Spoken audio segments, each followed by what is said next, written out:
Hey guys, what's up? We're back on now. We can't really believe it. Podcast number four, man. Number four, Quattro. It's kind of insane now that you think about it. This is just a random idea that came up literally about like 4 weeks ago, right?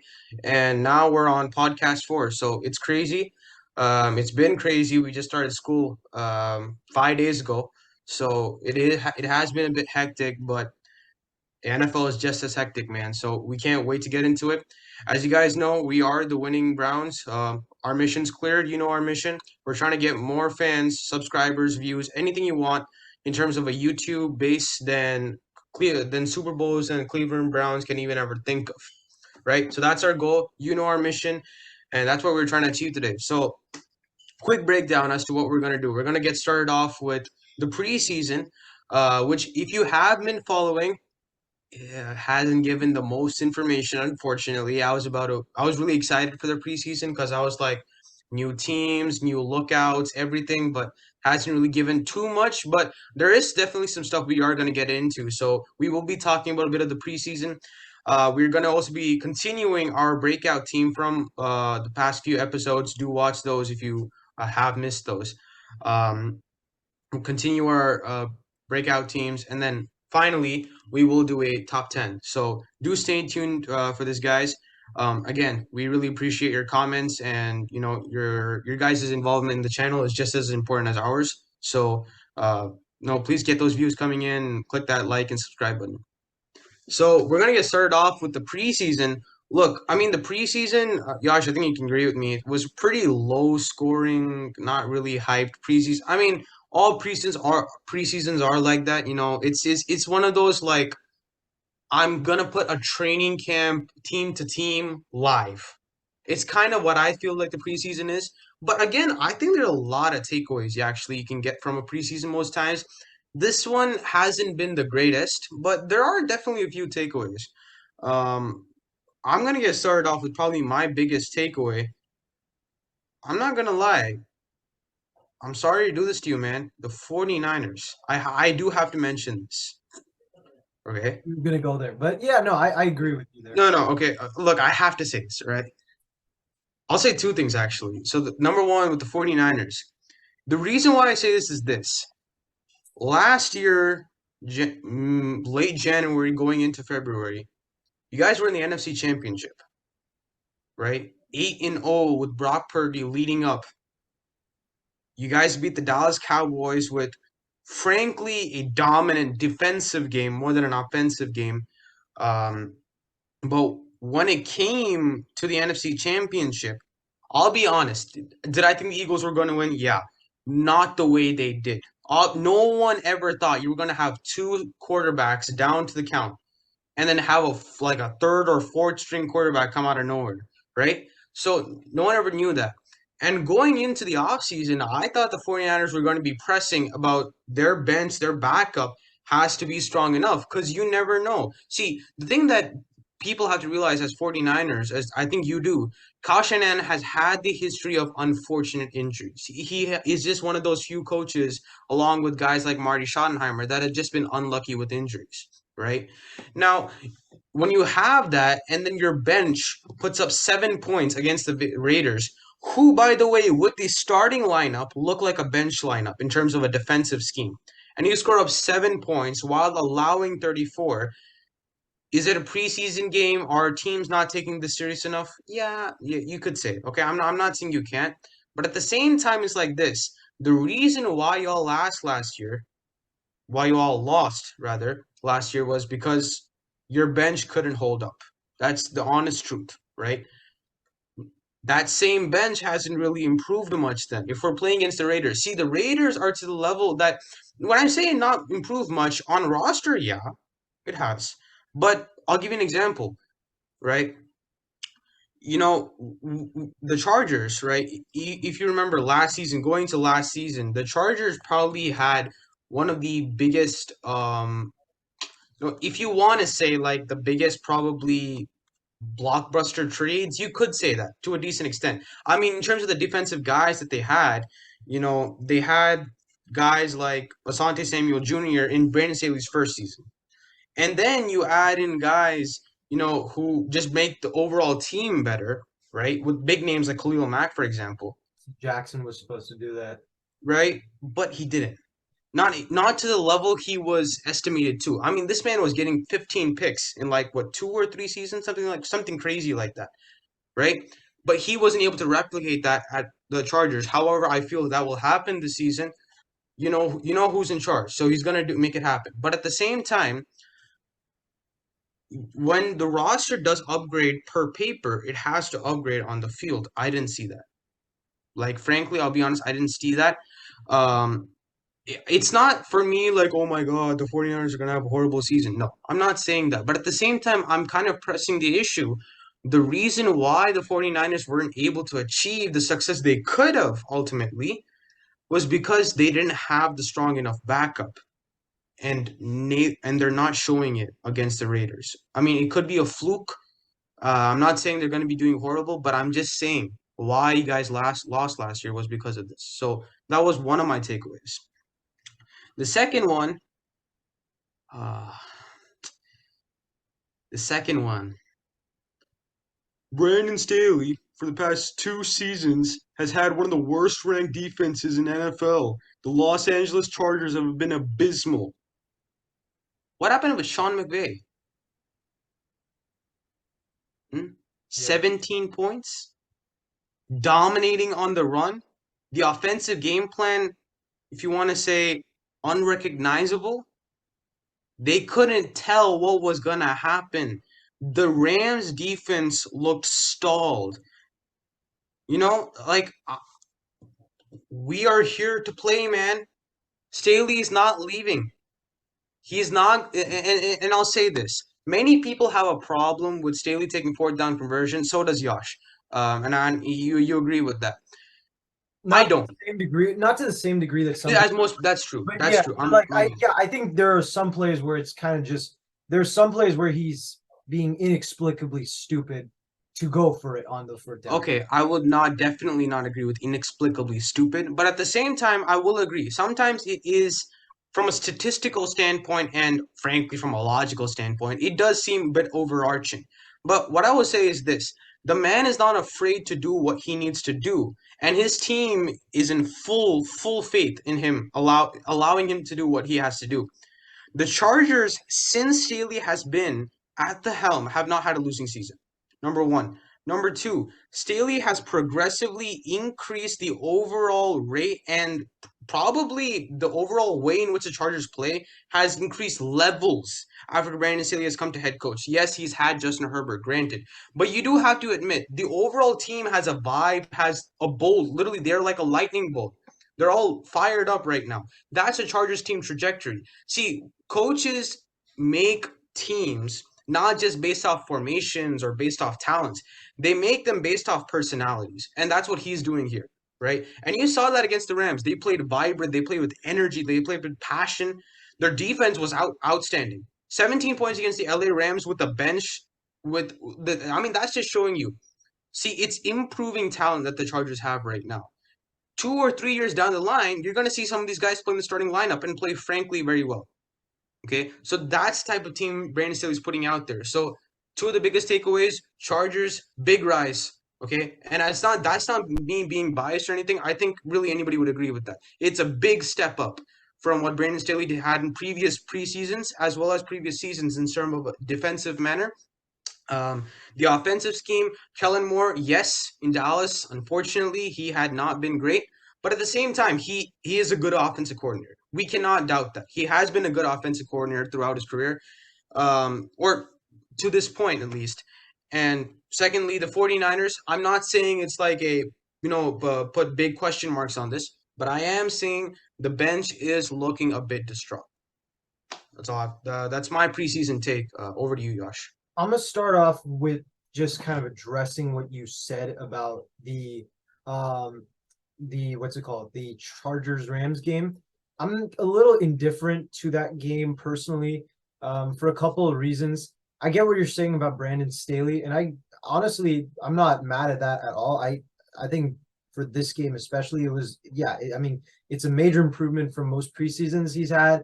I think the depth impressed me. I think Kellen Moore especially impressed me with some of his play calls. I thought, he was very matter of fact as far as what he wanted to do. Mhm. He had a plan and he executed, and the players executed really well. He executed what he really wanted on the field, a lot more confidently than I'd say he did in Dallas.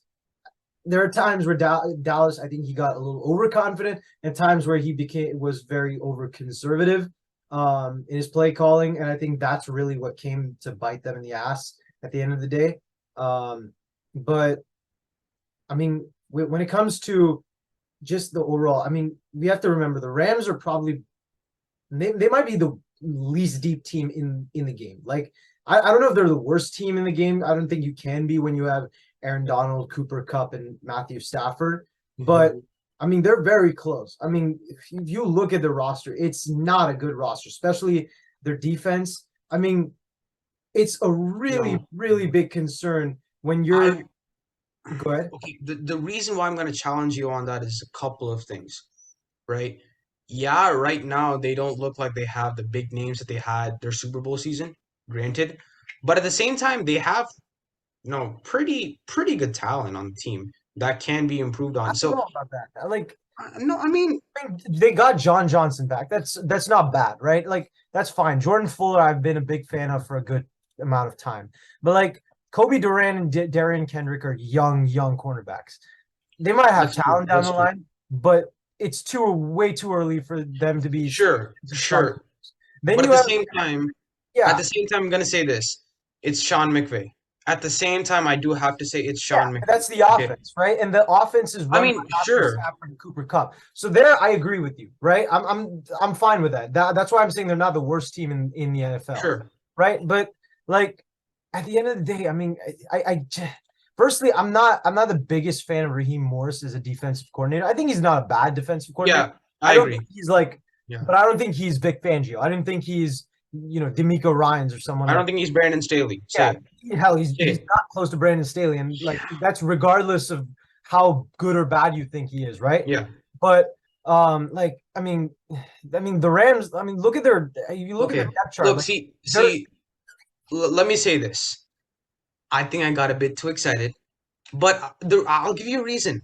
I've literally heard this for every single day. I've heard a person talk about Brandon Staley. He hasn't done anything with the defense. He hasn't done anything with the defense. I just have to put it out there. Regardless of being at a preseason or not a preseason, Chargers have had not since Brandon Staley has been there. Chargers have not had good preseasons. Like, let's be frankly yeah, honest, they have there's not had good preseasons. This season, this game shows to another level. Another point that you addressed about the defense. That's a point to Kellen Moore. The real reason why I wanted to bring up the Chargers was because of the defensive improvement. The offense, I mean, it hasn't shocked anybody. Like, let's be honest, the offense scoring 34 points hasn't been a shock. It's been an improvement. It hasn't been a shock. The defense allowing under 20, that's a shock. yeah.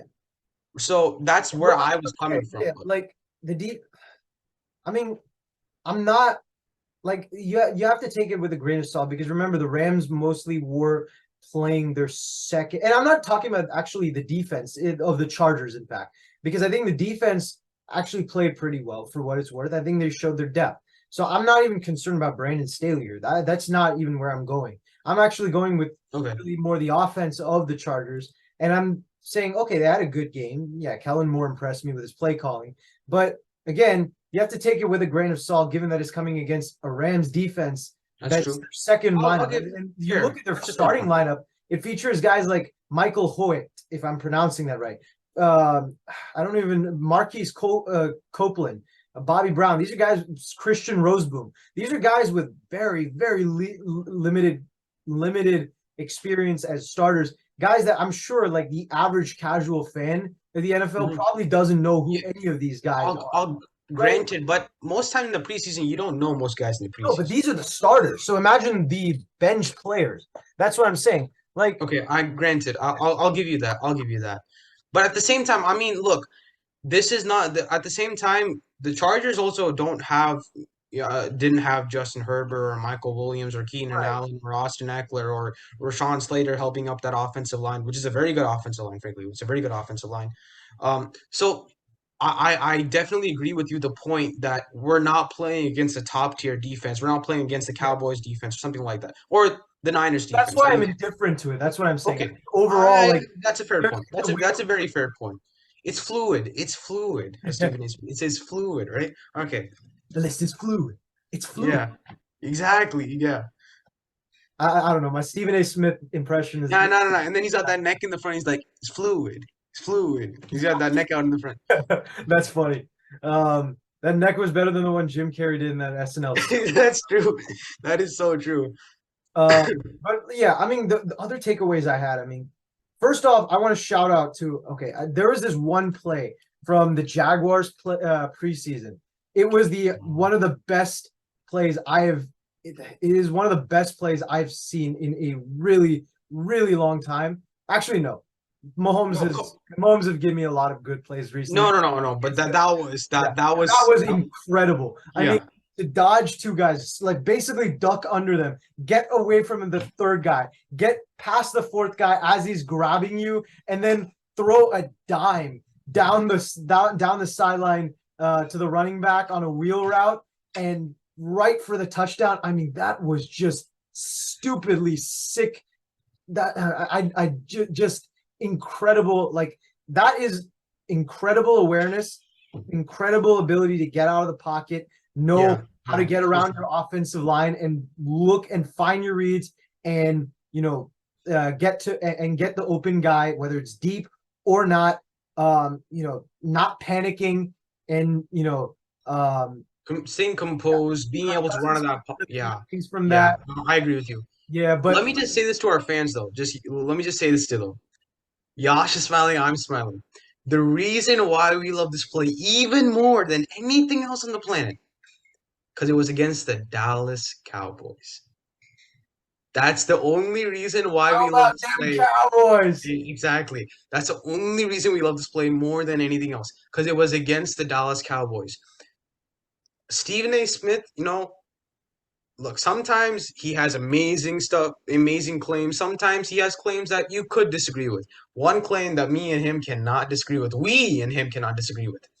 We can't stand Cowboy fans at times. And I Seriously. Hey, I can't even more because I'm a Niners fan. That's I true. hate the Cowboys. I'm born to hate the Cowboys. That's true. That's true. He has to abide by it. Like he has a law like penned it down that he has to abide by to like dislike the Dallas Cowboys. But see, here's the thing, right? The Dallas Cowboys are the type of team, or the Cowboy fans are the type of team to talk about 1992, 1993, and 1995, and then just put like a full stop at the end, right? And then hear those words again and again and again. Michael Irvin, Troy Aikman, the 49ers lost against us 1992. Jimmy Johnson called it on the newspaper. Like you hear it again and again and again. I'm like, when are you gonna grow up? It's been 25 years. You haven't done anything.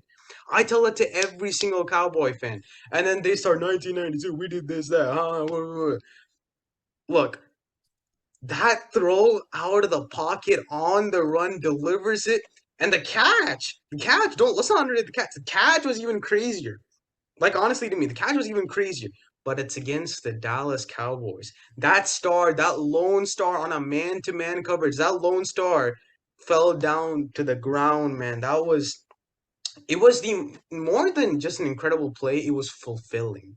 It You was. know, that sensation, that fulfilled sensation, like, yes, stick that right in your face, man. To every Dallas Cowboy fan watching that. I mean, it was an incredible play. I'll agree with you. Shout out to one of my former classmates from my computer science class, 10th grade, Bonnie Core. She's a Cowboys fan. She used to live in Dallas. She was trash talking me 2 years ago before the Cowboys Niners game in the wild card round. I was laughing at her after that stupid play that they made on the final play of the game. Shout out to her. Bonnie, if you're watching this, that the Cowboys, they're not going to win a Super Bowl. And No, I will say that to no, no, every one no. of Dallas's fans across the Yeah. country, across the world. You guys are not winning the Super Bowl. Just book it. Like, I'm sorry, man. I'm sorry. I literally, you won't. You won't. Literally, you guys can't win. Dak Prescott had one great season. Unfortunately, got injured. After that, been okay. Ezekiel Elliott, his most famous play in the last 2 years was being a center. Think about that. Think about that. His most famous play in the last 2 years was being a center on the last 30 seconds of a game where you guys scored like what 16 points or something like, or maybe even lower. I don't remember. Was So I think it was 13. 13, even more embarrassing. So I'm just saying, like against the Dallas Cowboys, incredible play. So now after a rant with the whole Dallas Cowboys thing, I mean, yeah, I mean, there are a few other takeaways I had from the preseason. I think one, like going back to the Niners thing, for me personally, I didn't really like. I'm not too concerned about the depth of the Niners because I wasn't really concerned about the team perspective of each. I was really more looking at each individual player. And I think for the 49ers in particular, I think that matters more given the injuries and where the injuries happen in particular. So for me, I wasn't really concerned about that. The guy that really impressed me was Ronnie Bell. He had a great game, and I think him adding on to what is a really, really deep receiving core, I think that makes us all the more dynamic if you have him alongside the likes of Debo Samuel, Brandon Ayuk's, Juwan Jennings, Danny Gray's, Ray McLeod's, etc. I mean that's a really, really well-rounded wide receiver core. And I know we talked about like the Chiefs and how they have multiple different chess pieces or puzzle pieces that they can put together on their wide receiver core. I think the 49ers are starting to build that foundation really. And yeah, Bell's probably not going to have a lot of touches or he's not going to have a lot of receptions early on in his career. He's not in his rookie season, but even he can participate a little. I mean, you remember the Rams a couple years ago, they had Ben Skoranek, who was a 7th-round pick, stepped up huge in the NFC Championship, and he had a couple big plays that helped them beat my Niners, unfortunately. But I mean, that kind of shows you. And I think really individually, when you look at the injuries, I don't know if we'd beaten the Eagles last year because that team was just deep as hell. They're not as deep, but they're still probably as good as us. As far as just, I mean, oh, yeah, I mean that. I mean, really? yeah, You think the Eagles right now are as good as you guys are right now? yeah, I mean, I didn't think that early on, right? Like, Oh, I really did not no, think that, no, no, no, no, no. but Come on. more and more, Now? yeah, Like no, no, no. That defensive line without now he's on your team, right? Imagine look at your defensive line right now. You have Nick Bosa off the edge, an extremely dominant defensive tackle where he could play nose or just D tech or 3-4-4-3, and you have a good edge rusher. Only thing you guys are lacking are cornerbacks, which I've stated for I don't know how long in terms of 49ers. But you seriously think that team, this 49ers team, is at the same level of the Eagles right now after what our all that they've lost? what our defense was, well, I don't think they lost that much, to be honest with you, because they only really lost their linebackers. They maintained James Bradbury. They CJ Gardner Johnson CJ is on a Gardner big Johnson, loss. yeah, but I think the guys that are behind them can develop, and I think pretty quickly into some capable players. Fair. That's a little debatable, but I mean, I get your point. Really, for me, it's also the offense of the Eagles. I mean, the Okay. Niners Yeah. offense really, like, say what you want. I can say I think Purdy's going to be good next year, but like say what Yeah. you want, it Me still too. does have questions at the end of the day. Eagles offense might have gotten better. They got Rashad Penny, who, when healthy, is a really, really, really underrated running back and has top 10 potential. Really, with what you look at his yards per carry and his yards expected. That's Uh, true. That's very true. you look Very at fair. DeAndre Swift has always been a really talented running back, dating back to his days in college. How he's able to juke players out and his dynamic ability in the receiving game. And you look at them still having Kenneth Gainwell and Boston Scott, and the receiving core. The third receiver got even better with Olamide Zaccheaus. That's pure speed right there. That's So true. I mean, they're getting their offense. It might be better this year than it was last year. So I think as far yeah, I mean, so as far as as far as just kind of like Whoa. the Wait, wait, wait. Slow down, slow down. That's a bold claim. The Eagles' offense is going to be better this season than it was last season. no, I'm saying on paper is better. I don't know if it's going to be better or worse, Sure. but on paper it is better than last year. I mean, they also had Okay. Beckham and But Mario. let me ask you this. Do you think they're going to play the same style of play that they were playing last season with the current players that they have on the team? Or which way do you think this team is going to be better offensively? Because last season they were a dominant run team. Right now they don't have Miles Sanders. They don't nearly have the same type of running back that they can pull off that running back scheme. Personally, I don't think so. They cannot pull off the same running back scheme because the Honestly, running I back don't that they know. had I think it's going to be a more. I think it's going to be a more Swiss West Army Coast type team. But short pass. yeah, I see what you mean. more of a speed than like just pound the rock type game. You know what I'm saying? But like, I get you. I yeah. get you on that. But I will say this though. See, I At the can't. end of the day, I'm gonna pick my Niners, right? Like I'm a Niners No, fan. no, I agree. No, no, no. I'm not saying anything about that. What I'm saying is, if you're putting the Eagles with all the talent that they lost on paper, like there's a lot of question marks on that. The 49ers are solid defensively. Cornerbacks, yes. Solid defensively, other than that. The offense, look, the quarterback is a question mark, yes, because some people, I don't think so. I called it the moment I saw it. I said this man would be the next Tom Brady for the team. You remember that day. In I do. chem, I went into the class. You said this guy will cause us not to win anything. I remember you saying This that. year, that past year, yeah, but yeah, Okay, and then I said this man will be your Tom Brady, right? I said it, and he's proven it. But some people think it's a fluke. I don't think so. I think he has it in him. So I mean, he's beat the goat himself. So I'm just putting it out there, right? So with all that being said, I have to disagree with you on this. I think as an overall team. Okay, you know what? No, I think you're right about the talent, but the overall production of the team will be favored on the Niners side. I will say it from that standpoint. right, I don't think the Eagles will be able to give the output that the 49ers will give. right, I'll keep okay, it that yeah, way. that is I think more arguable. And for me, I would still pick the Niners, also just given the fact they got Hargrave, they got a few other guys I think are underrated, like Cleveland Farrell, Yes. Cleveland, Yes. yeah, he Yes. played really, really well. Yes. He really played well on the during the preseason game against the Raiders. I really like what he did. That's what I was talking about with the depth. I like what our Sure. defense did, and I really don't think our defense is going to be bad. Our defensive depth is bad at all. I think it's really good. I think really the reason we lost last year in the against the NFC Championship defensively was because we got tired, because we were always the ones who were Yeah, and holding it's a ourselves. mentality issue, man. It's Yeah. a mentality. But I mean, You'll it's, I see mean, your yeah. fourth Here's the string. thing. I mean, there's only so far that you can have a mentality. They held up pretty well for a long time. No, At some point, yeah, you're gonna not it break. up. If two quarterbacks, if Yeah. both your quarterbacks leave the game and you're just holding the rock for so long, at some point that's gonna break you. So you know when Trent Williams went at the Eagles, I had no problem with that. Me I neither. completely understood. I mean, you're losing both your quarterbacks, and you're putting an injured quarterback back in, and then you're putting him out with another dude. I mean, it was chaotic.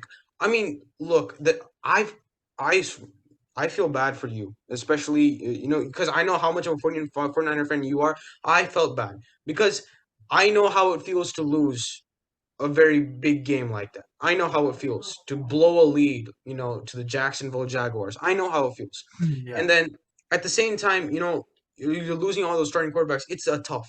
It's tough. Imagine how it is for those players on the field. We're crying as fans. They can't cry. They're grown men, you know, on a football field. Like the definition of men, you know, you could arguably say more resonates with the word football, American football, than any other sport. You could really say that, honestly.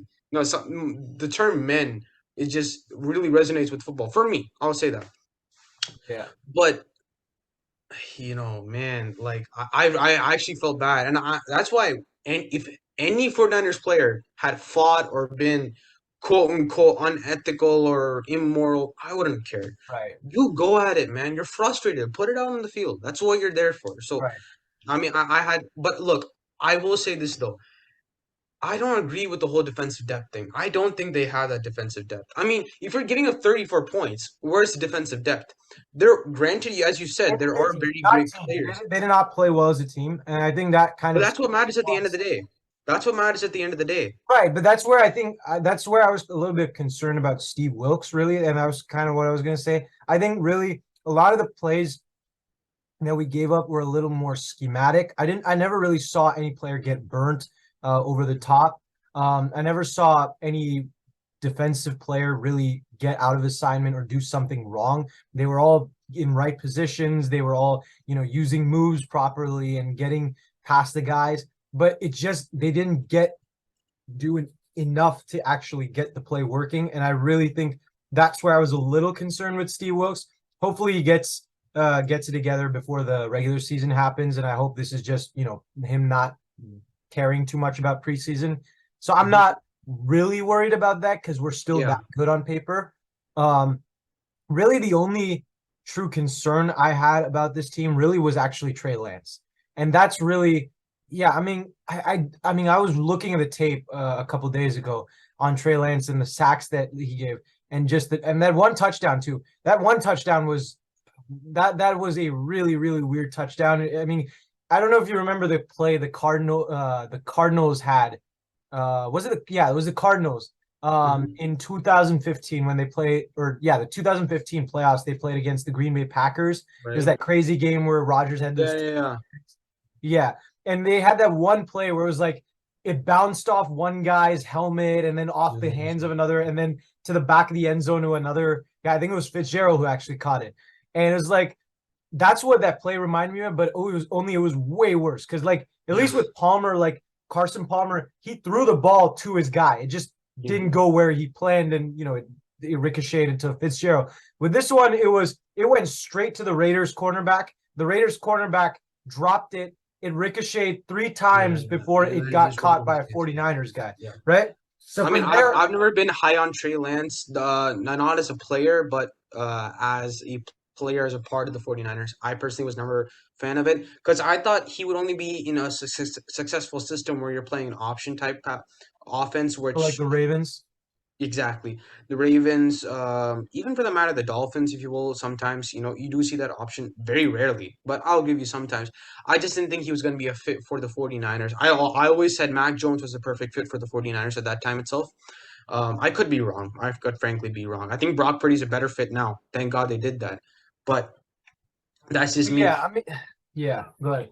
Look, I've been talking about Trey Lance. Me and you have disagreed on that. And Right. then My whole thing was that hopefully they can find a way. Like Kyle Shanahan's a smart guy, right? sure. I had my concerns about Lance going into the draft. I was preferring Justin Fields over him. I thought he had that Ooh, pocket presence. And I mean, he also had that yeah. rushing ability. He was Actually, faster yeah. than Lance, right? But like, I mean, the thing about Lance was like, to me, I think the thing that really concerned me was just that he wouldn't throw accurately if he was under pressure, unless he had a guy wide open. Or if he was not under a lot of pressure, he'd throw the greatest ball ever, but he would not be able to replicate Yeah. that if he was under pressure, right? So that was really my concern. And I think that showed a lot yesterday because the Raiders were constantly, or not yesterday, Pressure. but against the Raiders, but the Raiders were constantly in his grill the whole game. And they were constantly rushing him. And he made some bad decisions as far as where to run. His pocket awareness was terrible. And that was really what shocked me because from my own scouting report of him, and I think a lot of people at the time of the draft, one of his Yeah, biggest one of his biggest traits I really will was say this. pocket awareness. I'm not good at judging quarterbacks sometimes. Like in terms of this, I've not had the best of luck in terms of saying like I remember saying like Mac Jones was going to be really dominant after his first season. He was dominant for his first season, then he's not been that good his second season. So I've been not great with quarterbacks. One thing I did write about Trey Lance, and I wrote it with me not liking him at all in terms of the overall playing, and I was not a fan. Had a great pocket presence. If you see his college tapes, his pocket presence has been very good. It's I agree with you. I was kind of shocked by that, but at the same time, see, here's the thing, man. Justin Fields, I want to talk about this, right? In terms of Justin Fields, it was a ripoff for him to go that low as a Yeah, it quarterback. For was. him, ripoff, man. I mean, he doesn't even look. Imagine this: Justin Fields is probably, I mean, less to Lamar Jackson, probably one of the more dominating running quarterbacks in the league, or maybe the most dominant running quarterbacks in the league. And this man is and they don't play an option offense. Like their idea is not at all to play an option. Frankly, I'll be honest. The Chicago Bears offensive coordinator, defensive coordinator, their entire coaching staff. Initially, I thought of like Who are these guys? I didn't even know about these guys before, but they're not that bad. I mean, look, yeah, look, I'm just gonna keep it, just frankly very short. Um, I agree with a lot of points that you've made, right, regarding the the 49ers, their overall depth, their overall everything. And I think Kyle Shanahan is a smart coach and everything. Trey Lance, obviously. So look, you've made a lot of good points, but I just feel that two things. Number, I'll take your point from this. Is Steve Wilkes really the right defensive coordinator? Because a lot of the defensive schemes, I did remember mentioning this to you, because I was just not the biggest fan of Steve Wilkes coming to the 49ers. Not the biggest fan of Steve. I'm not saying I'm not the biggest fan of Steve Wilkes. He's a pretty good defense coordinator, but see, D'Amico Ryans last year had the innovation, that scheme where he would put Hufanga down, and like it was almost a replica of the 2008 to around 2011-12 Steelers, where they would pull Polamalu. Actually, no, they wouldn't pull. Polamalu would pull himself down. Look, I can't. There's no way Mike Tomlin was like, "Hey, Polamalu, go down, sack the quarterback on a on like a third and goal or a fourth and one situation. Do whatever you want." There's no way Mike Tomlin literally said that on his headphone. Go blitz. Polamalu just didn't listen to anybody. He just went. I mean, he literally is a Tasmanian devil, and then he goes on the sideline and becomes a priest. It's amazing. There was an NFL Films video on this thing called I forget the name, man, but Brian Dawkins, one of my favorite players ever, on the field, Weapon X.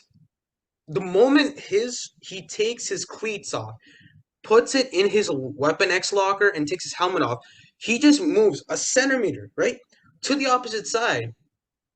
All of a sudden, he's a different man. Like that. There's something like a dual property or whatever you want to call it. It's like two emotions that you have within. Like you become a different human being. Paulo just became different. You know Oh, what I mean? Like on the yeah. field, just different, man. So that defense that Palomalo allowed to be made. Let's go with that, right? It's a similar defense to what D'Amico Ryans established. First of all, shout out to D'Amico Ryans 29 victory against Bill Belichick. Great job, seriously.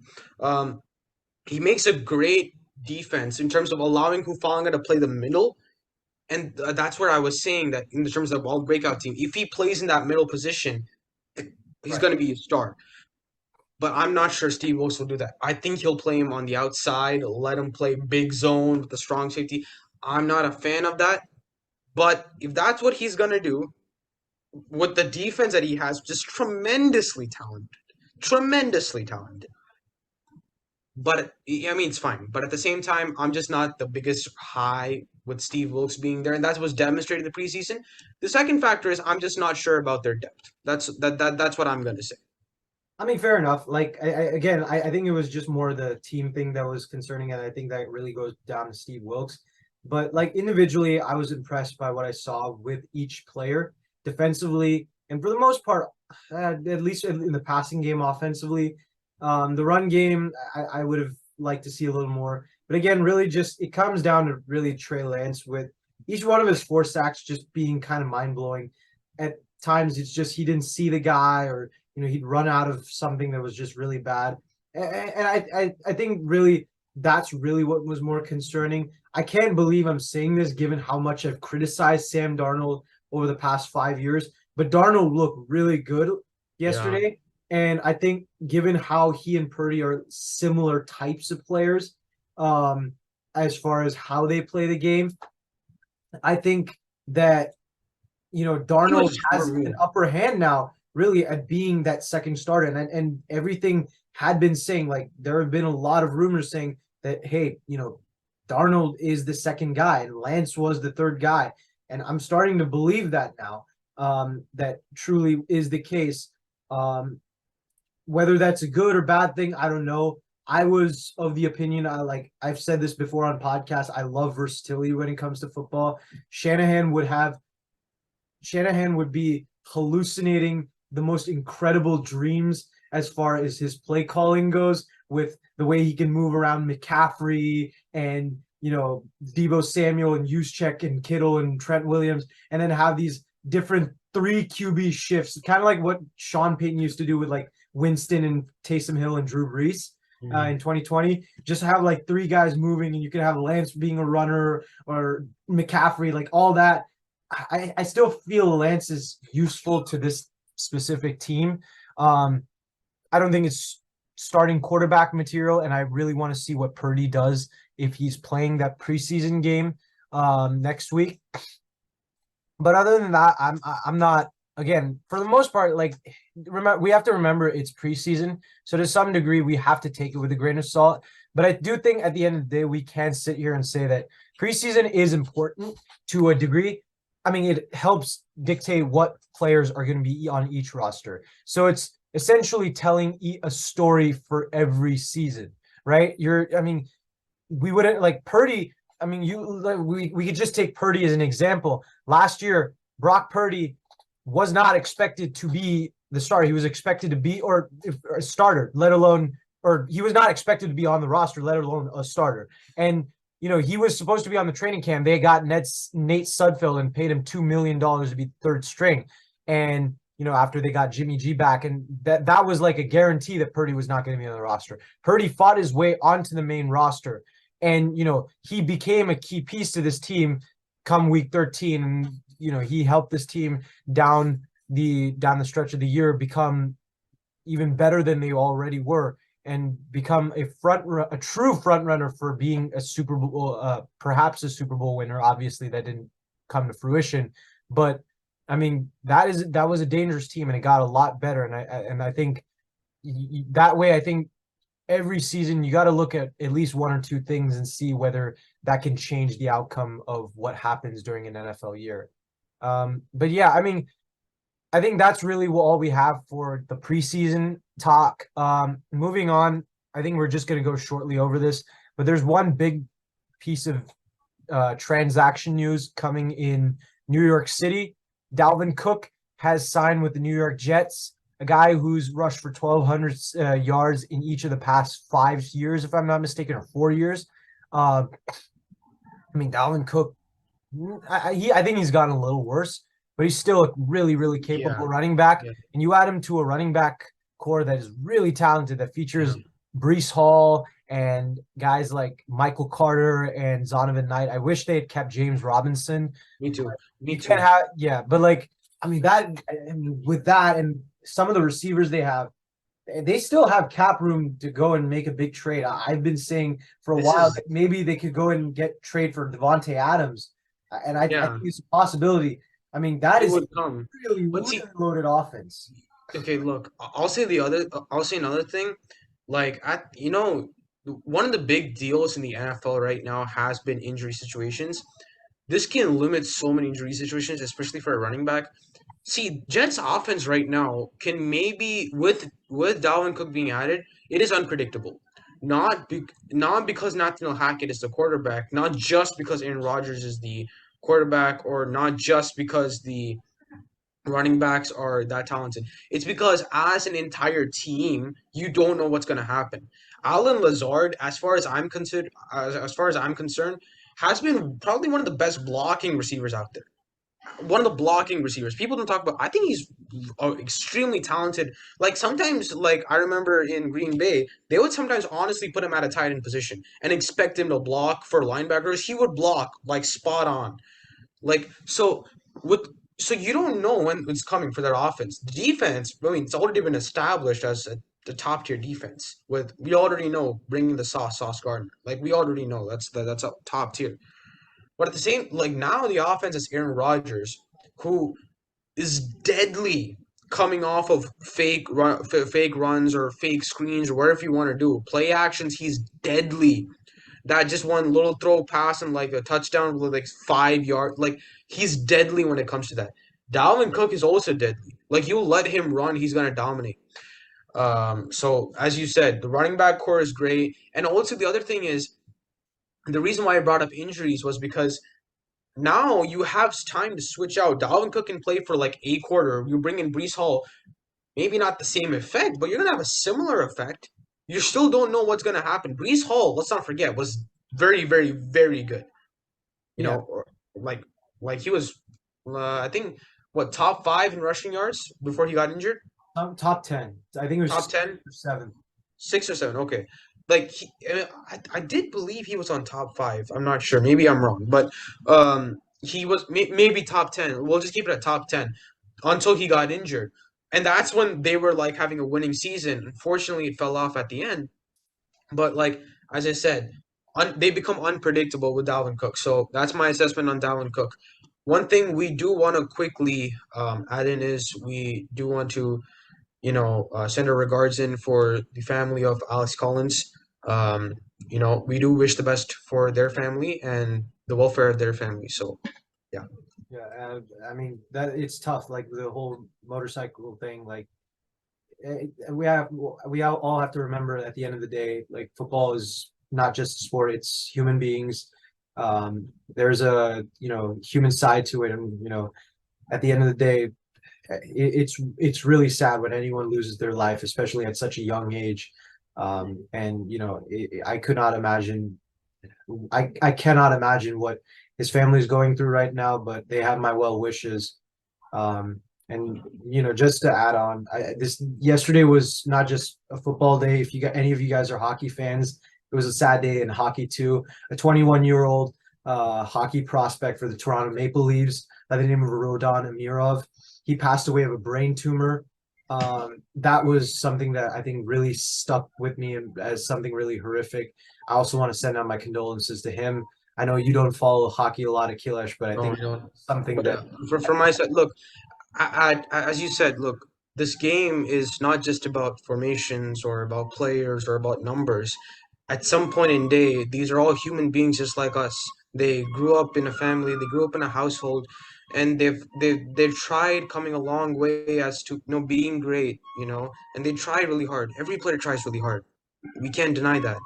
And for them to try really hard and unfortunately, lose their life the way they have, it is, definitely tough, but I think from both our sides, we send our deepest regards and prayers, and we hope that whatever happens, that it may become better, and hopefully, their families will live a prosperous and great life.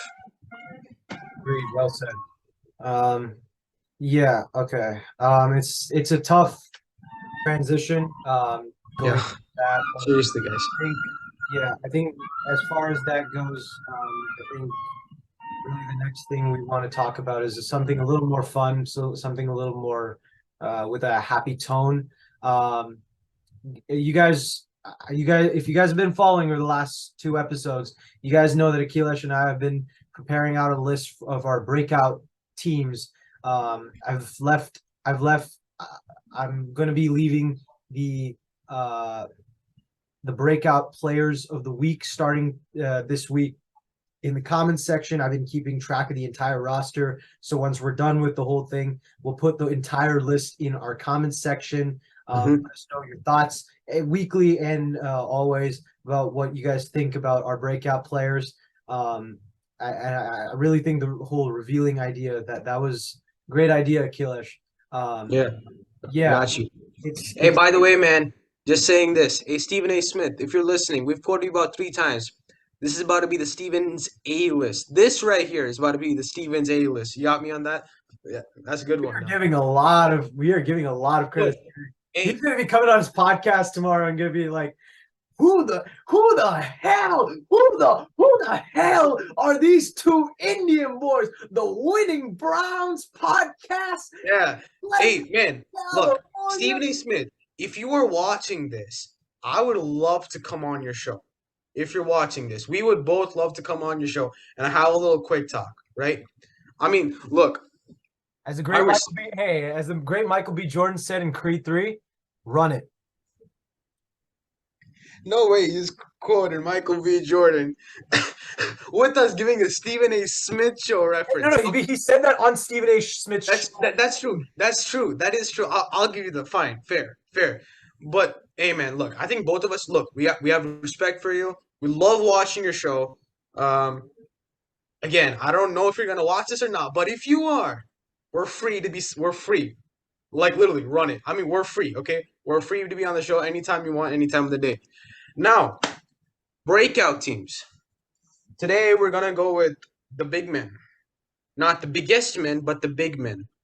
We're gonna go with tight ends and defensive ends here. Probably defensive end, maybe some people regard as the most important position on defense, and tight end, some people regard as the most important position on offense. So we're going with importance here. Josh, I wanna let you take this one off with tight ends.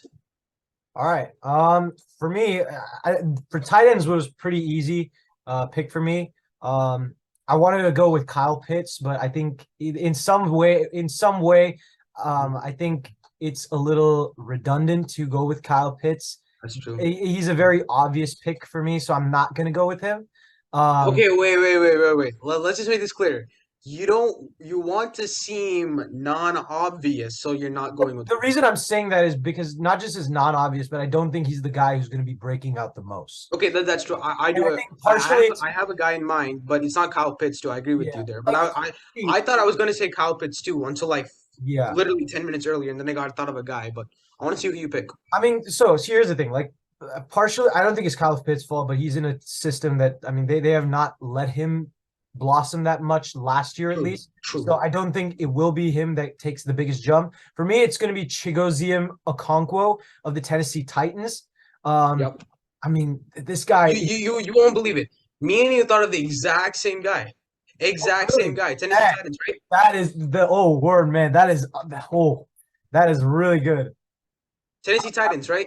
Okonkwo Yeah, Tennessee or Titans. Yeah. Okonkwo, Yes, maybe. fourth round pick out of Maryland. A guy that Yeah. I was super hyped when he came out of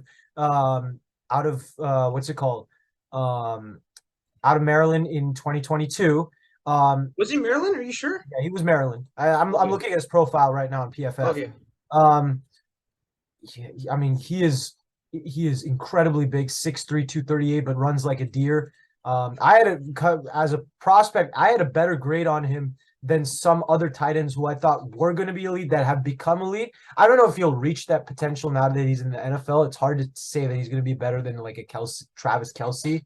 But I Respect. had a better grade than him than I would have probably had if I had scouted Travis Kelsey. I've looked at Kelsey's tape, and granted, I don't think it was as good as what I saw from Okonkwo when he Hmm. came out of Maryland. It was better than George Kittle.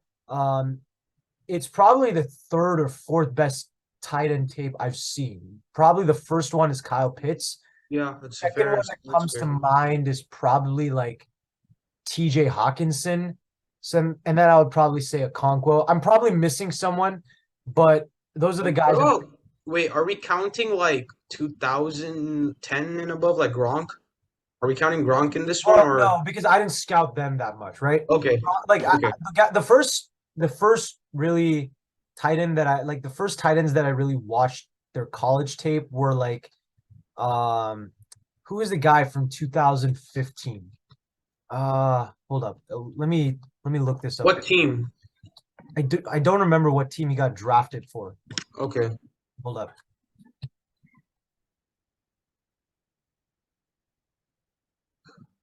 Okay, Uh I'll speak on the meantime about Okonkwo at that time.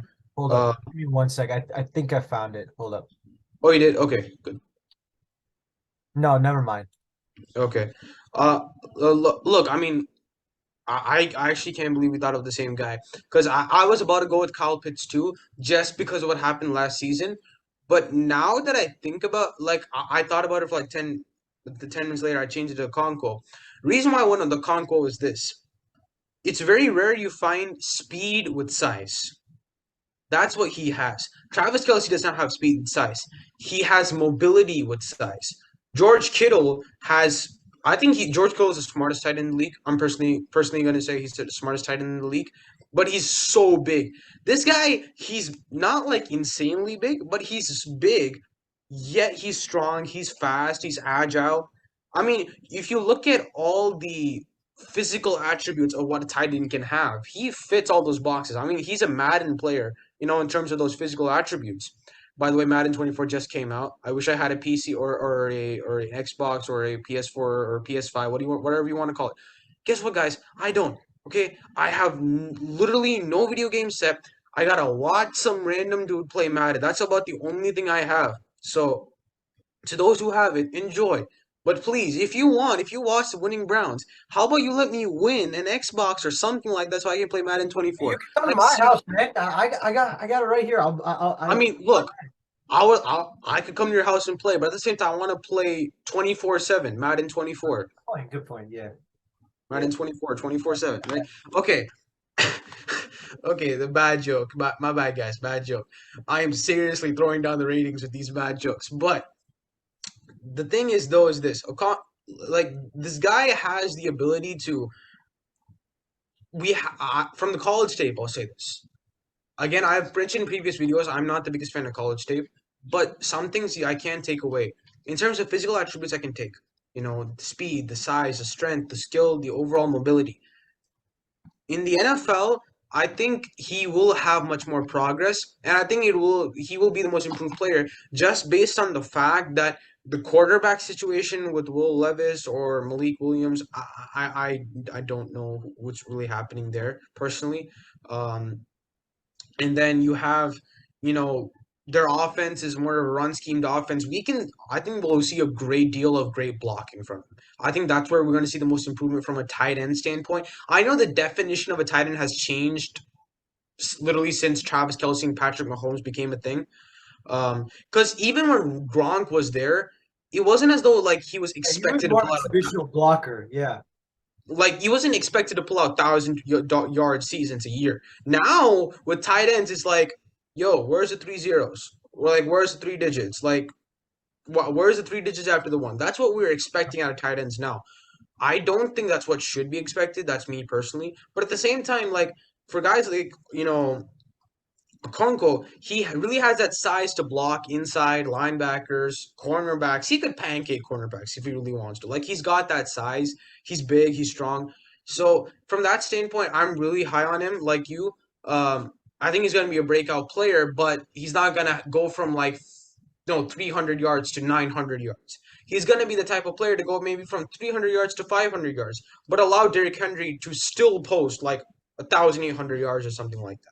That's what I mean when I'm talking about tight end. I don't know if Yash, you're thinking the same angle as me in terms of a blocking perspective. I'm going with a blocking perspective. But from a receiving standpoint, he's going to get better, but not going to break out from a receiving standpoint. But holistically, as a tight end, Okonkwo is going to knock it out of the park. Oh my God. Come Achilles on. block. That's a good pun. That's a good pun. Hey, I used the spelling that's and not bad. twisted it around. I'll give it like I'll give it like a C plus. A C plus? Ah, come on. Hey, Stephen A. Smith. This man gave me a C plus. You know what you're giving me? A Stevens A plus. That's what you're Okay, gonna give that's an me. F. That's a straight F. What's wrong? Stephen A. Smith. Your man, my man just stole your name with an A plus as an F. You gonna take that? I think you should put us on the show right now. I'm gonna be honest. Just put us on the show right now, man.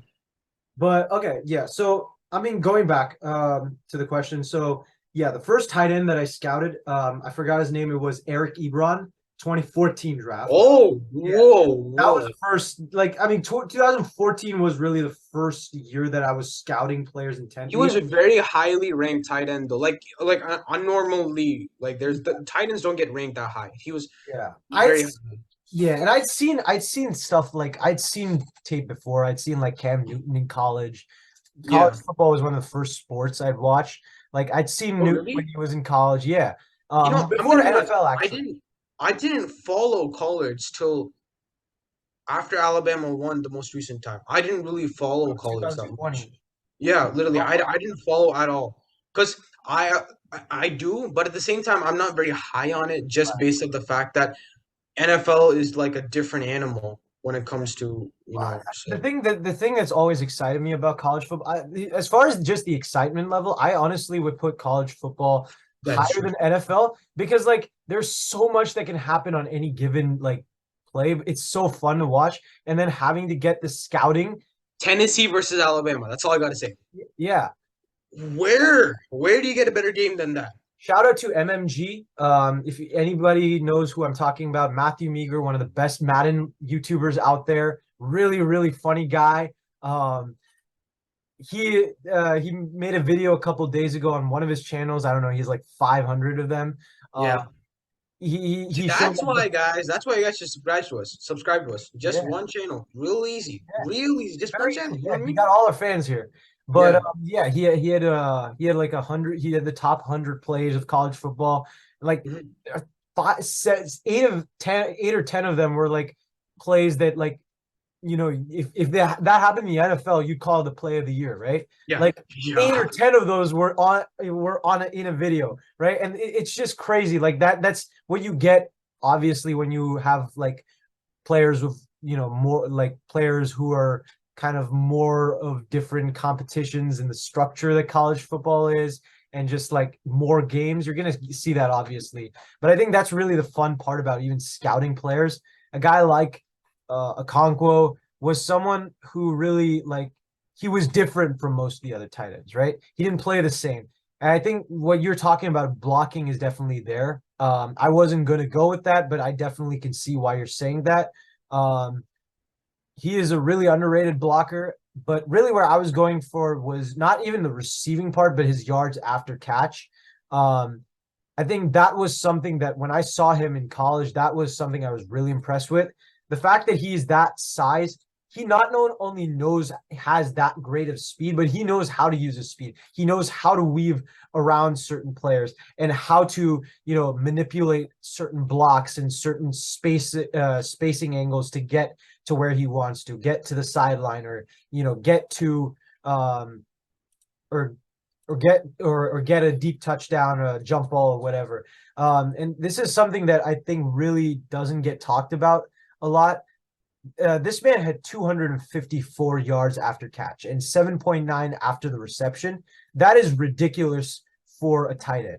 I mean, tight Yeah. ends are generally the catch the ball and go down type guy, right? That's Catch the ball and get hit. There are that's very few tight ends that have that type of that's success. a very good point, Yosh. I didn't think of that at all. It's a The very, only very guy who had more yards after catch as a tight end was Travis Kelce, who is right now widely considered the best tight end in the and he's well, it's not just Wiley. I mean, come on.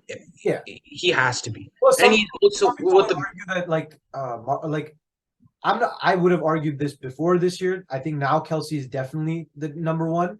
oh, But you have already Kittle? yeah, I would have in past years. But Okay, see, I would have agreed other with people you. argue Mark Andrews. That's the other one I've heard. Oh, Yeah, okay. True tight end. Travis Kelsey is not exactly a true tight end. Okay. Well, he's a agreed. new version of a tight end. Agreed. So, Yeah. but I mean, he's the perfect tight end with the perfect quarterback. So, from that sense, I mean, you can't stop him. Look, so that's the tight ends. I'm shocked that we both knew to go with Okonkwo. I mean, it was just like it's crazy. Now I'm gonna go with the defensive end. I don't think you're gonna pick who I'm gonna pick. Um, like I have no faith that you're gonna pick in who I'm gonna pick. Um, um, I'm gonna go Kayvon Thibodeau Okay. because look, the reason I'm gonna go with Kayvon Thibodeau is a couple of reasons. So you didn't pick that guy clearly. No. Yeah, okay. I'm gonna go with Kayvon Thibodeau for a couple of reasons. Um, look, he had a lot of injuries. He had a lot of problems overall from a physical standpoint that were just unprecedented. Coming out of college, I thought this guy was the most talented defensive player in the entire draft. But yeah, yeah. In my scouting report, I had him the most talented player, second Sauce. That's how I had him ranked. This guy, though, see, I'm gonna say this. He had in terms of overall stats. Like if you're looking from the main picture, yes, he had 4 sacks. He didn't have the greatest overall season from a rookie. Granted, Aiden Hutchinson had a much better season. Um, overall. But at the same time, I'll say this: Giants defense is improving like hell. They're especially the one thing that I'm seeing from the Giants defense, especially the defensive coordinator. The way the thing you don't recognize it as much, but I think if I'm not wrong, his name is Bud Phillips. Is that it? The defensive Wait, coordinator for the wait, Phillips. Ray Phillips. My bad. He's actually a guy who makes edge linebackers, if you will, better. Matt Judon played in that system, and only because he was a really good player, has he become dominant with the New England Patriots. Probably the most underrated guy. Oh, actually, no. Alex Hingsman's much more underrated than Matt Judon, but definitely very underrated. Um, Kayvon Thibodeau is that type of guy, except bigger, stronger, maybe not as quick, but smarter than Matt Judon was, right? And also you got to remember that defensive line, it can attract a lot of attention, especially in the interior, which means outside you got a lot of space. And this, like Vic Fangio, is a very aggressive blitzing team. They're gonna attack the quarterback from all angles. They'll bring in the cornerback, the safeties. Like I remember at one point, these guys blitzed at the quarterback on like a second down with the second quarter 5 minutes in. This is something you don't do in the NFL. Like if there's any laws in the NFL of like, hey, do's and don'ts. Part of the don'ts is like you don't go on all out blitz on a second and 5 minutes left against like the Dallas Cowboys if I'm not wrong, or the Eagles if I'm not wrong. And that was one of those close games. I think that was like the end of the year, end of the regular season. That was a very close game.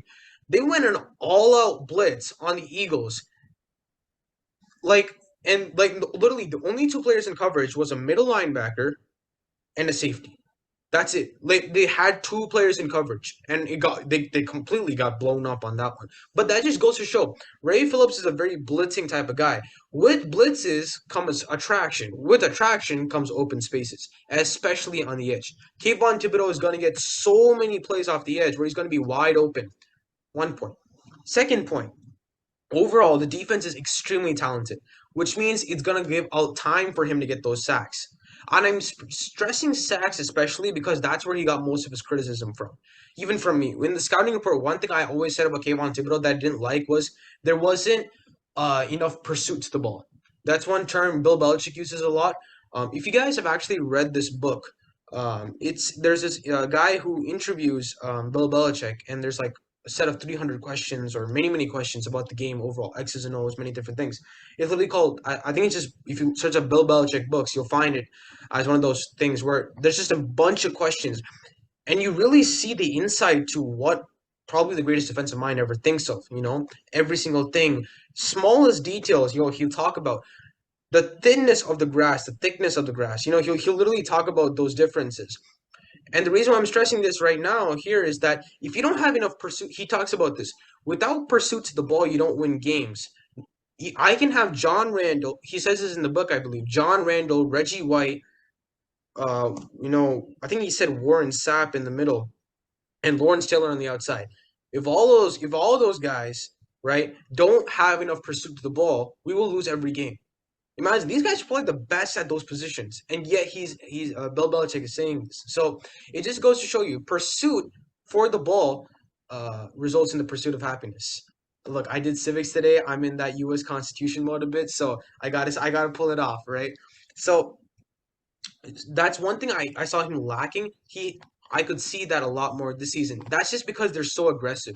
So the mentality, the overall physical ability. First of all, physical ability. Kayvon Thibodeau's off the charts, physical ability wise.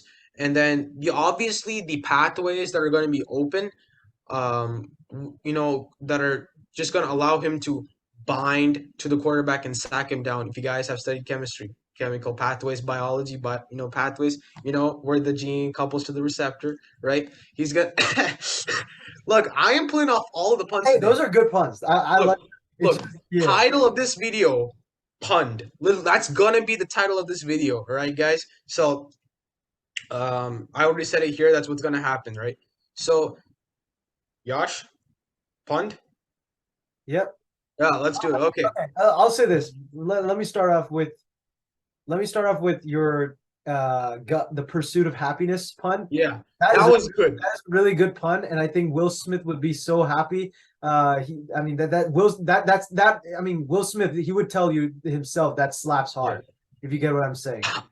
Um, but regardless, um, I can't believe.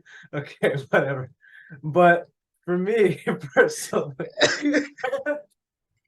what the Oh my God. I went with the most happy part of the entire video. happiest part. I said pursuit of happiness, and you went that slaps You know hard. why I said that Oh, though, right? bro. Because Yeah, Will Smith, obviously. Will Smith played the Yeah, Chris Rock's gonna use this in his next Netflix show. That's what's gonna happen. yeah, my God. All right. Will Okay. Smith, So Will Smith be like right now, keep my movie out your bleeping mouth. look. Well, yeah. Hey. So yeah, that's us outside of football. That's what happens. Okay. Look. I'm just gonna sum up. Whew, that slapped me hard. I'm just gonna keep Kayvon Thibodeau short. Look, he's after the pursuit of happiness in terms of chasing the ring. He's gonna slap those quarterbacks down, and he's not gonna allow them to get space. Um, and overall, he's okay. I forgot what I was talking about for a second. Oh my god. Uh, Yeah. uh, okay, Kayvon Thibodeau is my breakout player. I'll end it there. Oh my god, you messed me up. I mean, it's a good. I'm not mad at that. It's a Yeah, good. clearly you slapped me out of it. Obviously, you're not mad at that. Oh my But god. but yeah, I mean, Kayvon Thibodeau has a lot of speed, and what you talked about as far as the blitzes go with Wink Martindale. I mean, if you look at the Ravens, they were one of top 5 teams in blitzing over the past 4 seasons. His last 4 seasons with the Ravens. So clearly, this is a guy who's really blitz happy. For me personally, I went with 2 guys. There were 2 guys I was really contemplating over. Um, 2 NFC South teams have 2 guys that I really liked, both of whom were first round picks a few years back. Um, I love both of them. I think both of them have shown me a lot of talent dating back to their college days. But one I think has a better opportunity to shine, and that's going to be Joe Tryon-Shoyinka of the Tampa Bay Buccaneers. Look, I'm a believer in Todd Bowles as a defensive coordinator. I think he got a bad rep last year because Byron I Leftwich mean, was his offensive coordinator. I think because of that, he was forced into a lot of decisions that he probably shouldn't have done. I thought he did a good job with the New York Jets when he was given somewhat of some talent. that As was bad. decision going See, goes, now that that's what I was not call a a good team. slap in the face. That was not a good team. Let's be honest about Yeah, that, that right? was slap in the Yeah, face. but it was. And Mike McCaglin, like I hate his guts. Sorry, he's one of the worst GMs I've ever seen. But regardless, I mean, Yeah. Joe Tryon-Shoyinka, like this is a guy who has constantly been getting better and better and better. As far as you look his PFF grades, he had a 51.7 or 51.9 PFF grade this past year. And he jumped to 67.1, almost 16 points this past season as far as his performance goes. He was 53rd in the league as far as his entire PFF grade goes. And I mean, this is a guy who has incredible speed, incredible explosiveness, has a bevy of pass rushing moves, hand counters. Um, I mean, he really is the total package when it comes to being on a defense. And he's on a great defense that's going to give him a lot of opportunities to be able to get to the quarterback, given the fact that, he has a Shaq Barrett on the other side. He has a Vita Vea inside. He has other guys that are really, I mean, the Buccaneers have drafted a lot of good, talented defensive linemen over the past few years. Logan Hall, Kalijah Cansey, who are really explosive defensive linemen. I think if they're utilized properly, you're going to get a lot of the same things that you get with Kayvon Thibodeau as far as his speed goes, getting to the quarterback through those blitzes. Todd Bowles knows when and where to blitz, I think, very well. That's true. You get, That's and you okay. get, yeah, and you get the opportunity also with like guys like Antoine Winfield Jr., Levante David, Devin White. Those are guys that can close gaps really well too. So I think you're going to get a lot of open shots for Joe Tryon to do whatever he wants to do as far as being able to as far as being able. I mean, he has, yeah, he is. I mean, he has a lot of advantages as far as he has everything he wants. He has all the speed in the world, and I think a lot of people don't realize how truly good he has become. I mean, he is, as far as production goes, he was 40th in the league in when it comes to pressures. I mean, that's more pressures than the likes of Jonathan Allen, Jeffrey Simmons, Brandon Graham, who had 10 sacks last year. Okay. Guys like Uh, Khalil Mack, your guy, Kayvon Thibodeau, look, Cameron look, look. Hold Jordan. up, hold up, hold up, hold up.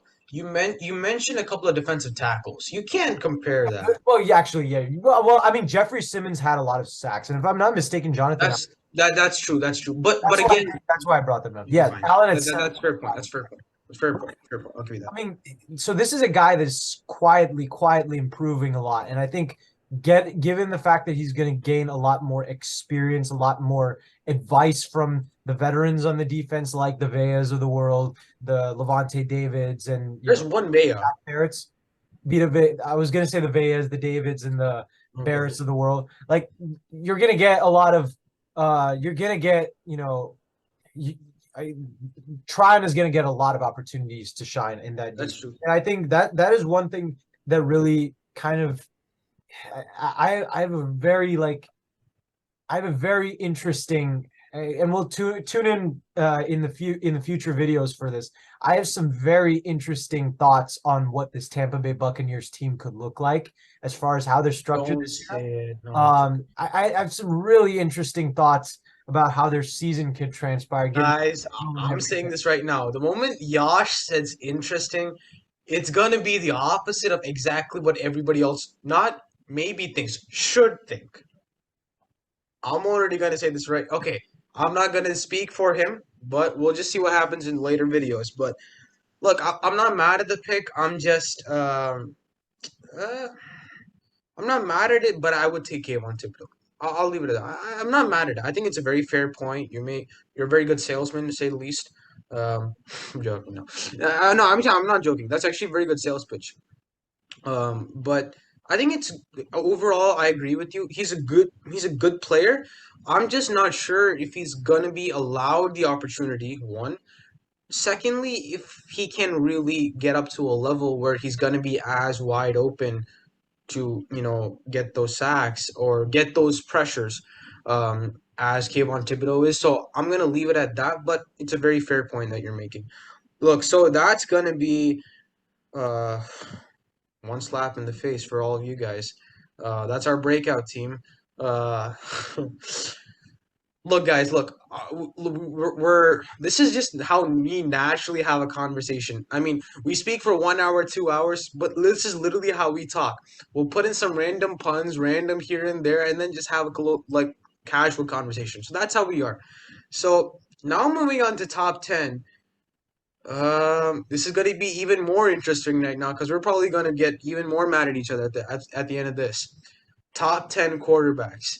This is probably our most like this is our Pittsburgh Steelers versus Ravens. Like this is where we go to battle. Um, I mean, last year was a battle. Top 10 quarterbacks of all time. We've had a very big battle. I remember in chem class we were working on a lab where we were actually supposed to use like hydrochloric acid or something. It's not a safe. If kids are watching this, the kids are watching this, please don't start a conversation about the top 10 quarterbacks of all time, knowing that you have hydrochloric acid next to you. I'm not joking, bro. We spilled some. I don't know if you know this. We spilled some, and paper towels started to disintegrate. that You was know? that was like a scene right out of Fight Club, if you know what I mean. Yeah. Like Like I went the whole Home Alone face. yeah, and obviously everyone knows that I'm the Brad Pitt and Achilles is the Edward Norton. I'm No, no, no, no, no, no, no. No way you're associating yourself with Brad Pitt now. No, you guys should see this. This guy, he's shaved now. He's got a clean shave. This man looked like he had a beard like this. You know when you can have a beard like that, just like do it again repeatedly. He wore a beanie because his hair was like down to the ground. Like he had long hair, back, front, everywhere. I mean, let's he see he, let's see if we could show the camera the picture of me right he before. was crazy looking. Like he went into the lab looking like I don't know Albert Einstein, but like not fluffy, just like straight up. The hair was down everywhere. Now he looks much better. Granted, no way you're associating yourself with Brad Pitt though. Nuh-uh. Uh-uh. Come on. Okay. This if you guys can see, this is Look at that. Look at right that. That before I man just called shaved, himself Brad and Pitt. this is the picture of me right before I cut my hair. Hold up.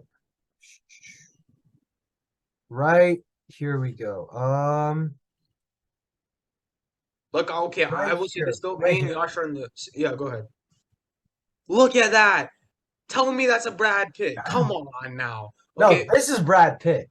Ah, fuck, nah, I don't know. Maybe, man. I don't know. Okay. But look, now we're going to the top 10 quarterbacks right now. I'm going to start this off. Um, Number I mean, one. I think we already know. Zach Wilson. Oh no. We can't forget Nathan Peterman, man. Nah, yeah, no, yeah, okay. I'll get back. It's gonna be Patrick Mahomes. I think we both can agree on that. Not really much talk.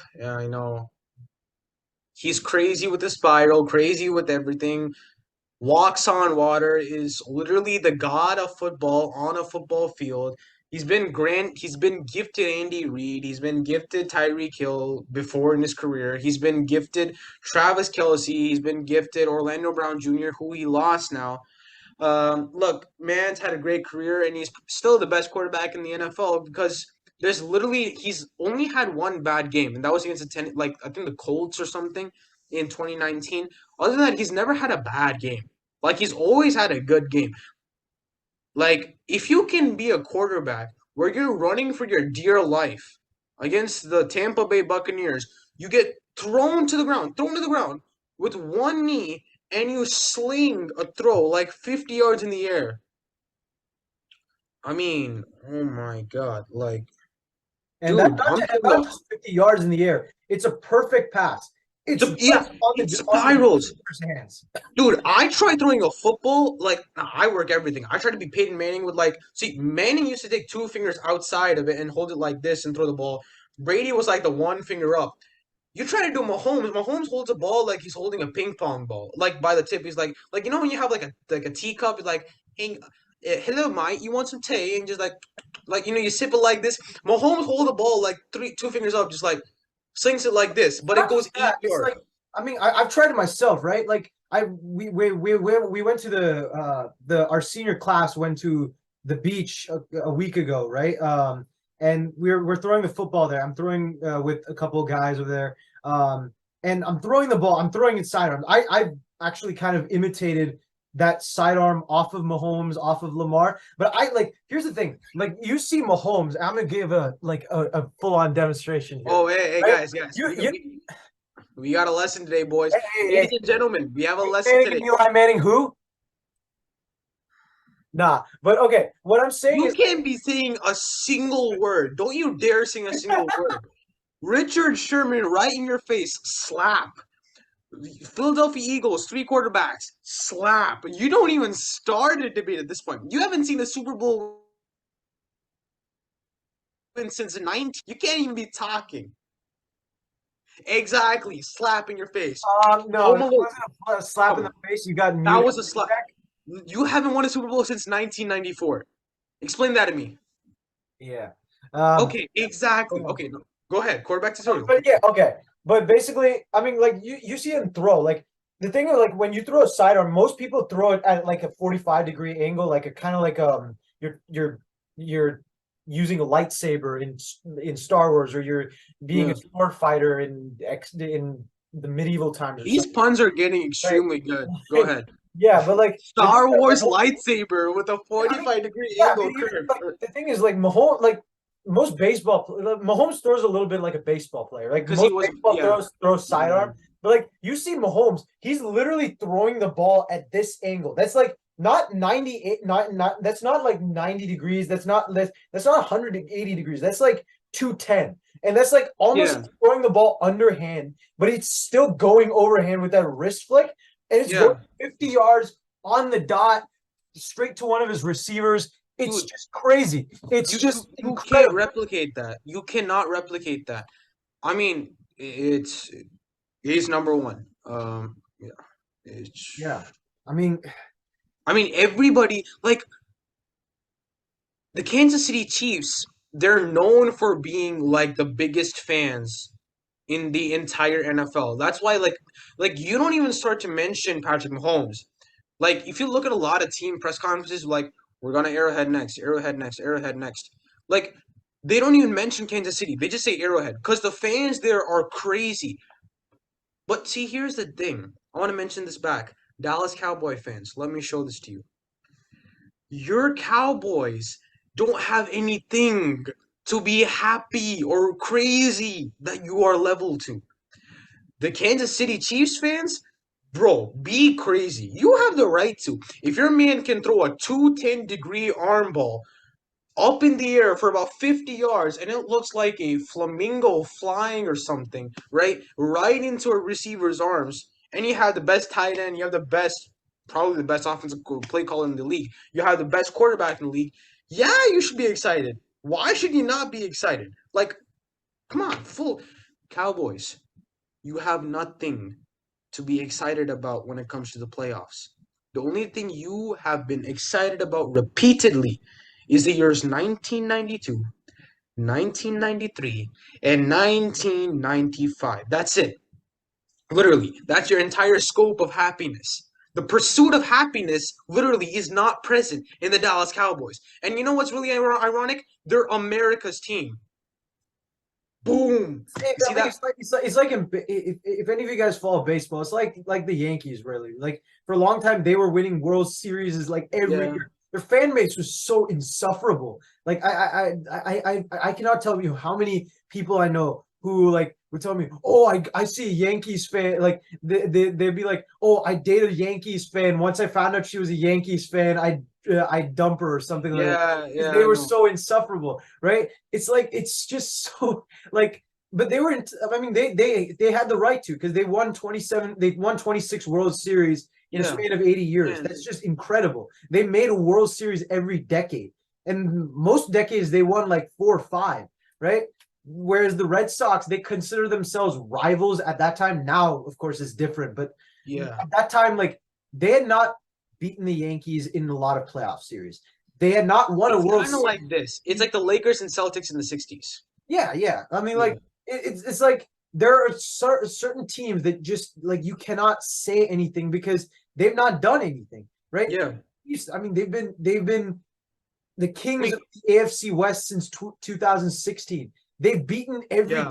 I mean, I think one of my friends. Shout out to if any of you guys know Adam Cowan from Amador. Shout out to him. He's a Broncos fan. Really depressed about well anything Broncos. Broncos country right Really? high. I Uh, mean, look, they're not, I mean, other than Sean Payton something off, it's not that bad of a position. I mean, tell him that. Tell him that he's gone through a lot of pain over the last 6 years. look, I'm not saying be prepared for a Super Bowl. No way. Because your Broncos are riding right out of town if you're thinking about that. But I mean, they're not in a horrible situation. They're But not. Yeah. But like go no, ahead. like what I'm saying is like he keeps telling me about how they haven't beaten the Raiders, like they haven't lost to the Raiders for a long. They haven't beaten the Raiders in a long time. They haven't beaten the Chiefs since like yeah, I don't think they've beaten the Chiefs since Literally, they won the Super literally. No, Bowl. yeah, Yeah. It's just insane how dominant the Chiefs have been in that division over the yeah. last few years. They've been to 5 straight AFC championships. And all This that is started because of Mahomes. So like yeah. No, it's this just is not conventional. Like I'm not sure if like NFL fans who are just coming in. This is not what's supposed to happen. Like the greatest teams, decades, right? The Steelers in the 70s, the 80s Niners, if you will. The you know the Cowboys in the 90s. I do have to say them because they were dominant in the 90s. the There Patriots. I give you respect, but you don't keep talking about that continuously. Stop there. 2000s, 2000s, you could honestly say the Patriots, come on. Like, and then 2010s, you could also say Patriots again.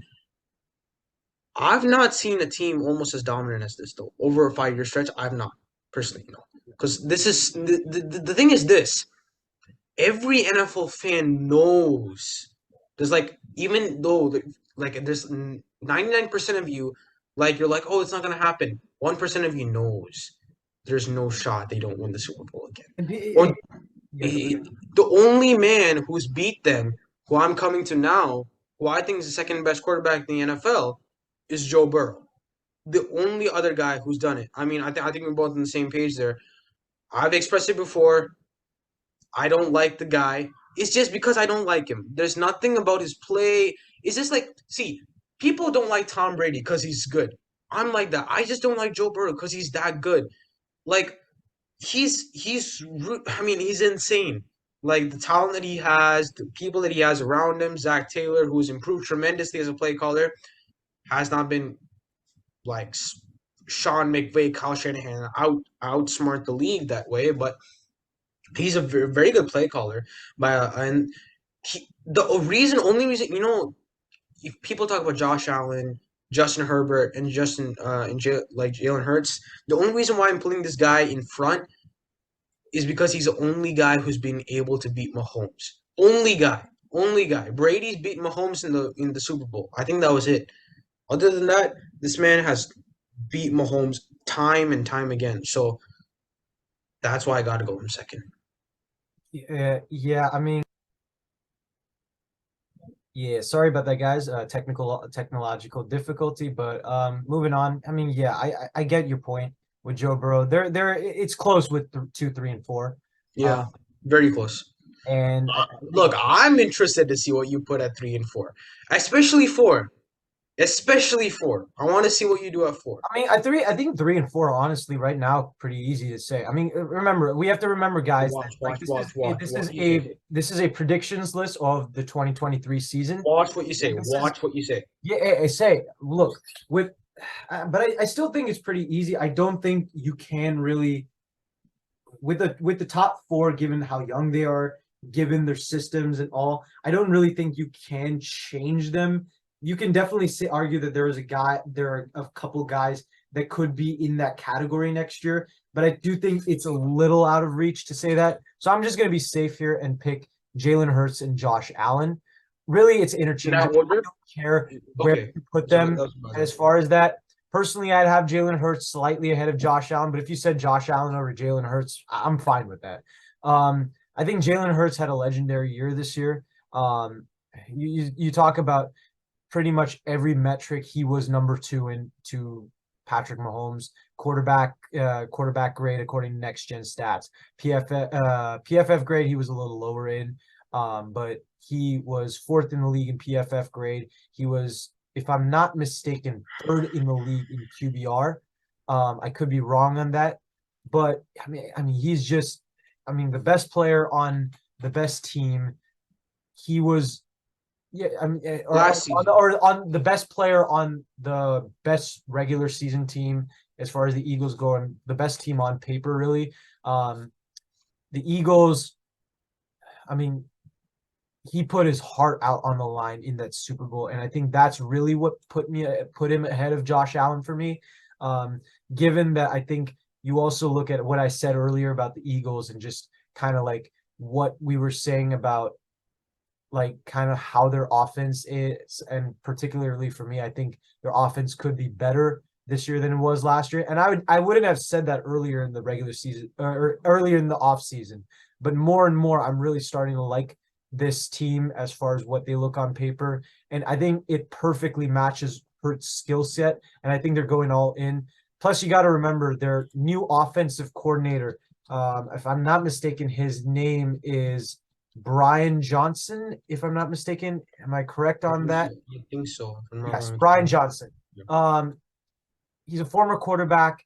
I think as far as what the Eagles embody, just the cultural standpoint, as far as how they've changed the game, how they've played the game, and in addition, his relationship with Jalen Hurts, which we've seen blossom over the last 2-3 years. I think this could be a very, very, very fruitful relationship as far as being able to coordinate and take off what Shane Steichen did in that offense to a whole new level. I think they'll be prioritizing passing a lot more in that offense, given that Johnson has more experience as a quarterback. I think they'll prioritize Hurts more in the passing game. And again, I think Hurts showed last year what he can do in the passing game. He developed very well. So given a lot of the weapons that he has around him, the ability to be able to have the deep ball throwing, and Devontae Smith's going to get a lot better. He's going to be in his 3rd season. Their offensive line might have even got better this year with Cam Jurgens being another year older. I mean, this and then the running back room being deeper.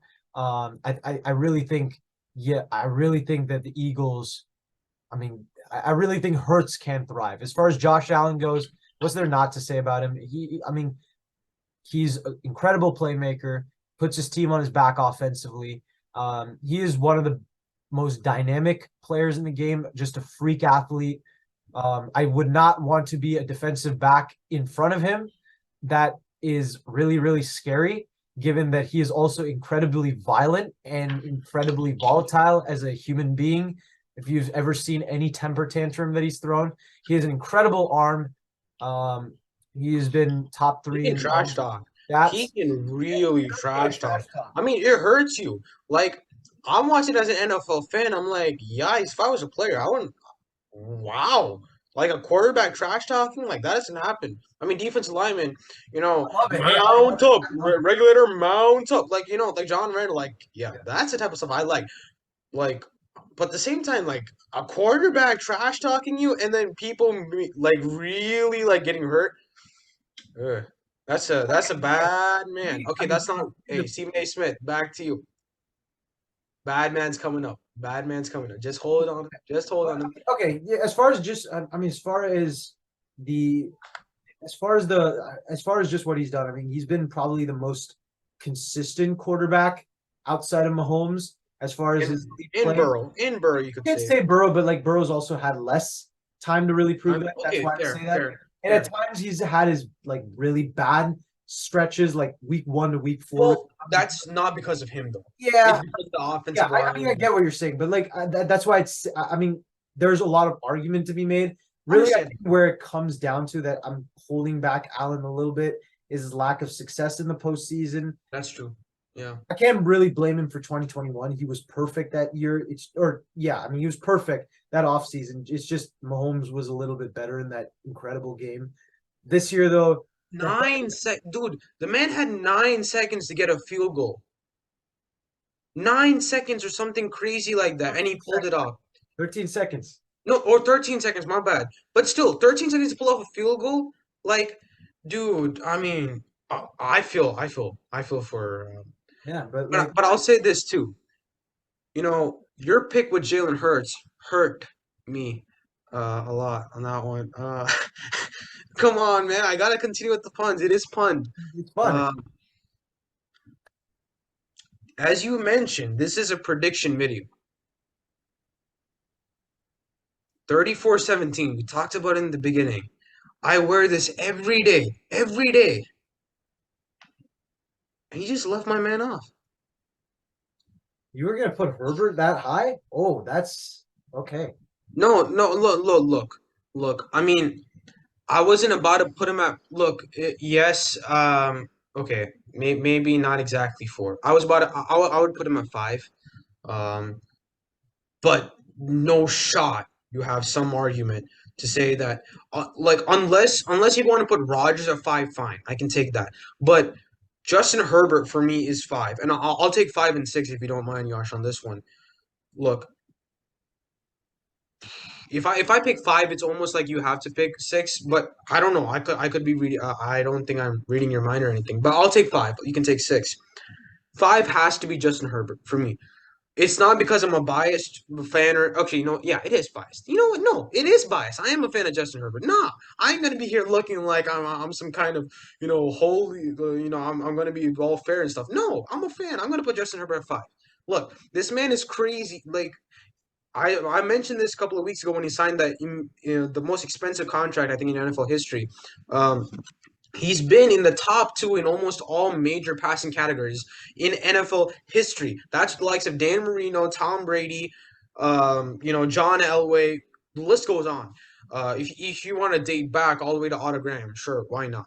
I mean, look, he is part of the Cleveland Browns, and he did win championships, but he never won a Super Bowl. That's what we're doing. So, just want to mention that real quick there. Okay, back to the point. Look, Justin Herbert has dominated on all levels he's proven everybody wrong. For every single person out there who said Justin Herbert wasn't going to be Justin Herbert, shh, just just listen. Because you can't say a single thing. What he's been able to produce on the field for the past 3 seasons is nothing short of stellar. Last season is the only season why, Yash, I believe you haven't put him in the top four. One argument I'll make for Jalen Hurts here. He's had one superstar season. In his entire career, he's had one superstar season.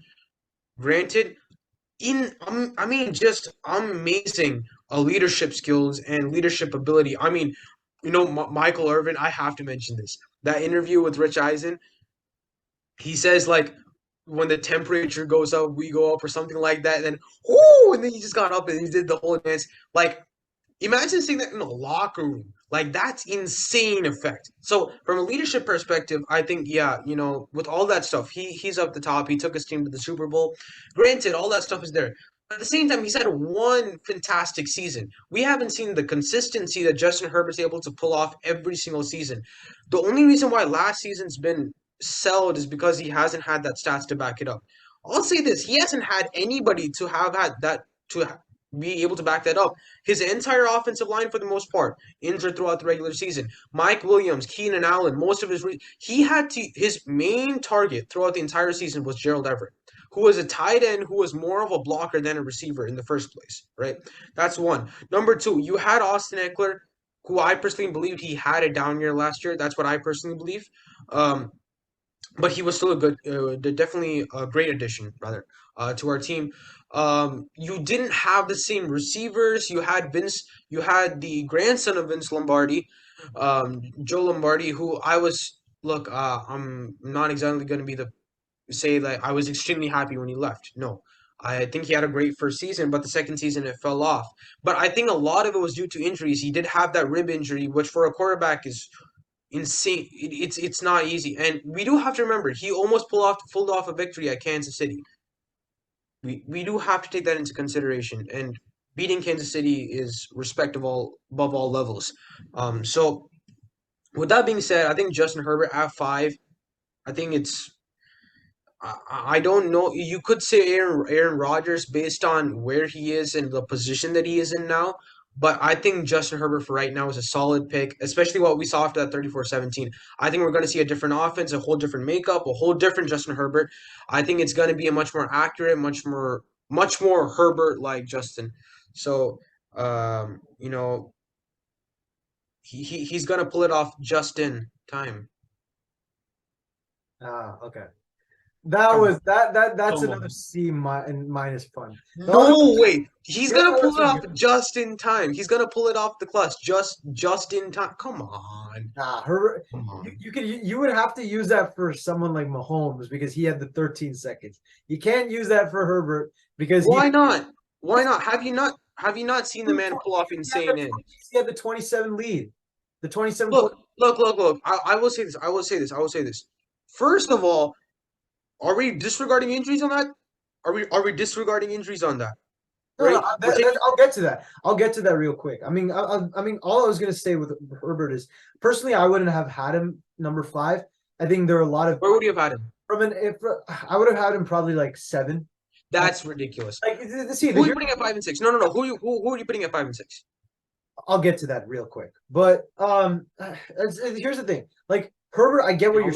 I completely get what you're saying. But given that it's a prediction video, actually no, maybe I'll stand corrected. Actually, maybe I might have him at six, but six, seven. Six. Yeah, because here's the thing. What? Yeah, I mean, okay, I'll tell you the other two. One of the other two quarterbacks I'm thinking is Okay. Lamar Jackson, and you and I have been back and forth on this before. No, As stop, far stop. as their performance goes, I think Lamar and Jackson and Herbert you can put on the same category. You can't compare them, Josh. You I know can't compare them.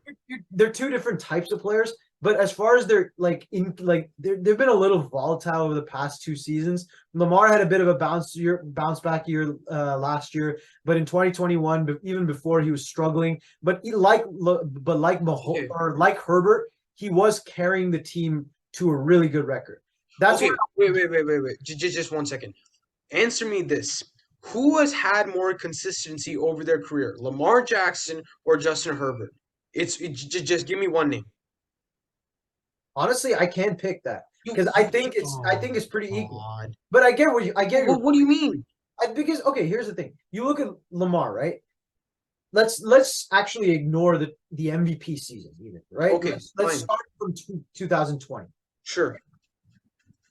Lamar Jackson in 2020 was still a really good quarterback.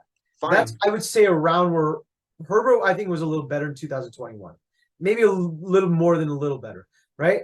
But Lamar Jackson went from that to, okay, I'm leading my team, I'm carrying my team on my back in 2021, despite a ton of injuries and despite Okay. myself dealing with injuries. But I'm not playing individually my best football, right? That's where I stood. Lamar Jackson had career low numbers in PFF grade, Yeah. QB Seriously. score, quarterback rating. And if you looked at some of the plays he was making, I mean, he was becoming more of a bit of a game manager type quarterback. He was making a lot of bad decisions. I kind of get why he was doing that. I think it was because, they were forcing him a lot more passing decisions and he didn't have the weapons and Wait, he was having to compensate. I'm sorry. I'm a bit confused. You're mentioning Lamar Jackson having a lot of injuries to himself, a lot of injuries to the team, and I need to lead the team. If I'm not wrong, the Ravens didn't make the playoffs last season. In 2021? Yeah, they No, didn't. 22. No, they didn't because Lamar got hurt the final 5 games. They Okay, lost the final 5 games without Lamar. They were 8-3 and had the best record in the AFC before that. right. But at the same time, look, first of all, let's be clear. If we're talking about injuries, right? A lot of the injuries that happened on the Ravens were more of the receiver side core, if we think about it, rather than The Chargers had the same thing though with Keenan no, no, Allen. no. But that's my point. That's my point. Our entire offense was hurt. Other Right, than Austin Eckler, okay, Austin Eckler was also hurt, partially hurt as well. But other than our entire offense, right, their receivers were hurt. Their offensive line was pretty much the same right. offensive line going into it. Lamar Jackson, and see the other thing about the receivers is this: the only reason why they have receivers is that they want speed to get down the field in case of emergency situations to throw out the ball. Right, That's the only reason why they have that. The, Justin Herbert had nobody, and I mean nobody. right. Gerald, okay, so you can't compare Lamar Jackson's situation to Well, this. okay, who did Lamar Cannot. Jackson generally have though in 2021? He didn't have J.K. Dobbins. That's my He didn't point. have Gus Edwards. He didn't have what's his name? Mark Andrews. I think his best receiver at some point in the season was Demarcus Robinson. Mark Right? Andrews. Mark Andrews. Mark Andrews, sure. But like No, no, it's not sure. no, but here's the thing. He's one of the best tight ends in the league right now. Yeah, sure. Fine. Okay. I get what you're saying. But I don't know. Like the thing, like The Chargers didn't have a top 10 player in their entire offense other than Austin and Eckler at running back throughout the year. Mike Williams and Keenan Allen came back last second to try to fix things up. yeah, no, I get what you're saying. Look, I get what you're saying, but I think at the end of the day, right? Herbert had that same kind of trajectory as far as what he did. He was also compensating, like Lamar, for a lot of the things that the Chargers were missing, the receivers. He was forced to make a lot more bad decisions that were, they were gutsy plays. And I get where that is coming from. And they still made the playoffs. Yeah, That's the thing I'm going to say. They made the playoffs. but Yes, that's okay, but okay, I agree. Lamar Jackson went 8-3. Yeah, but I don't think he would have been able to sustain it for the next 5 games. He wouldn't have been able to. No he shot. would have been able to, but they would have still made the playoffs. I mean, No. their schedule was not like Even if they had made, they would have had zero chance of winning. The Chargers going in had a very good chance of winning against the Jaguars. What happened? No one could have predicted. right, but that's because the Jaguars were a very inexperienced team. You look at So were the Chargers. teams So that were the Chargers. no. You not to that extent. They have veterans on their team who had been in the playoffs before. Joey Bosa, Derwin James. Yeah, no. Khalil But that's Mack. not a veteran. You can't call Joey Wilson, Derwin James veterans. Khalil Mack, Joey Bosa, I can. Khalil Fine. Mack, I can. Yeah, fine. Khalil Mack, you can. But again, he's Keenan not been in Allen. many playoff situations. He has not been in many playoff situations. Keenan Allen has. Keenan Allen has. Khalil Mack has been it twice. No, thrice actually. That's it. Thrice.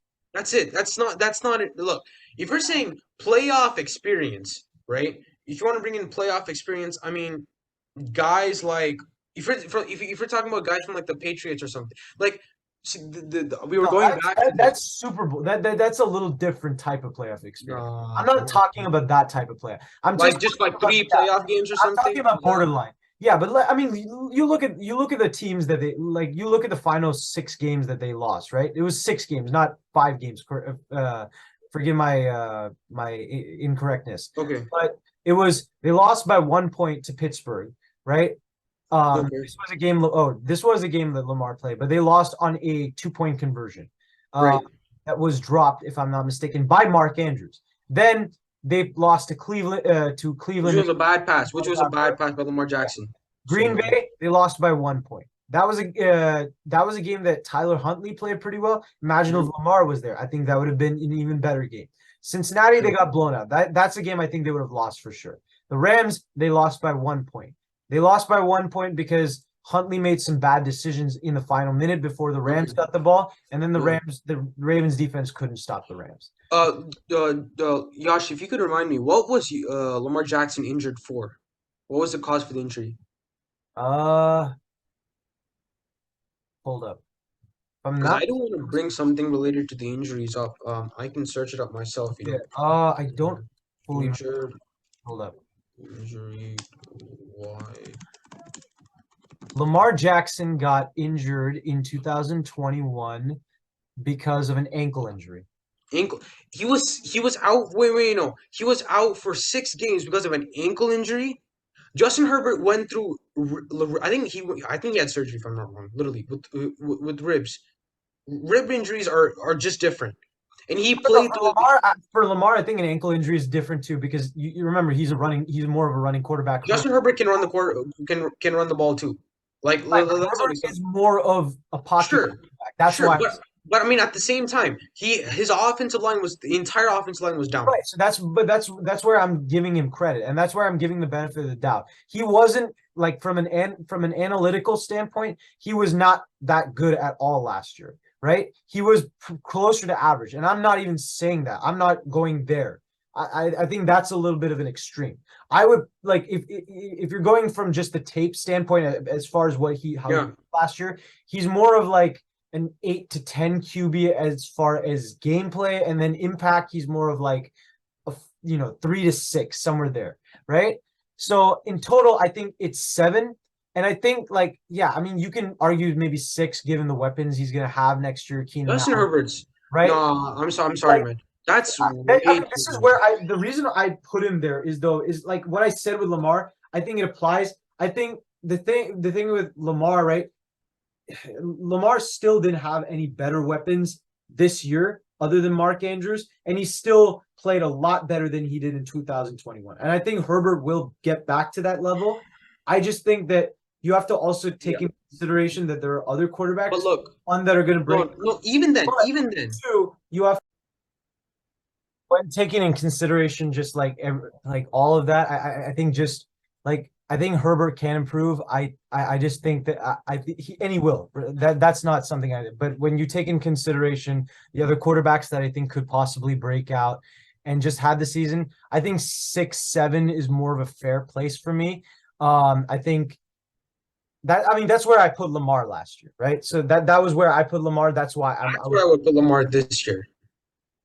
6 or 7, 7 really for me, but 6 or 7 would where I would put Lamar this season, to be honest with you. But I mean, look, the floor is yours. I did say 5.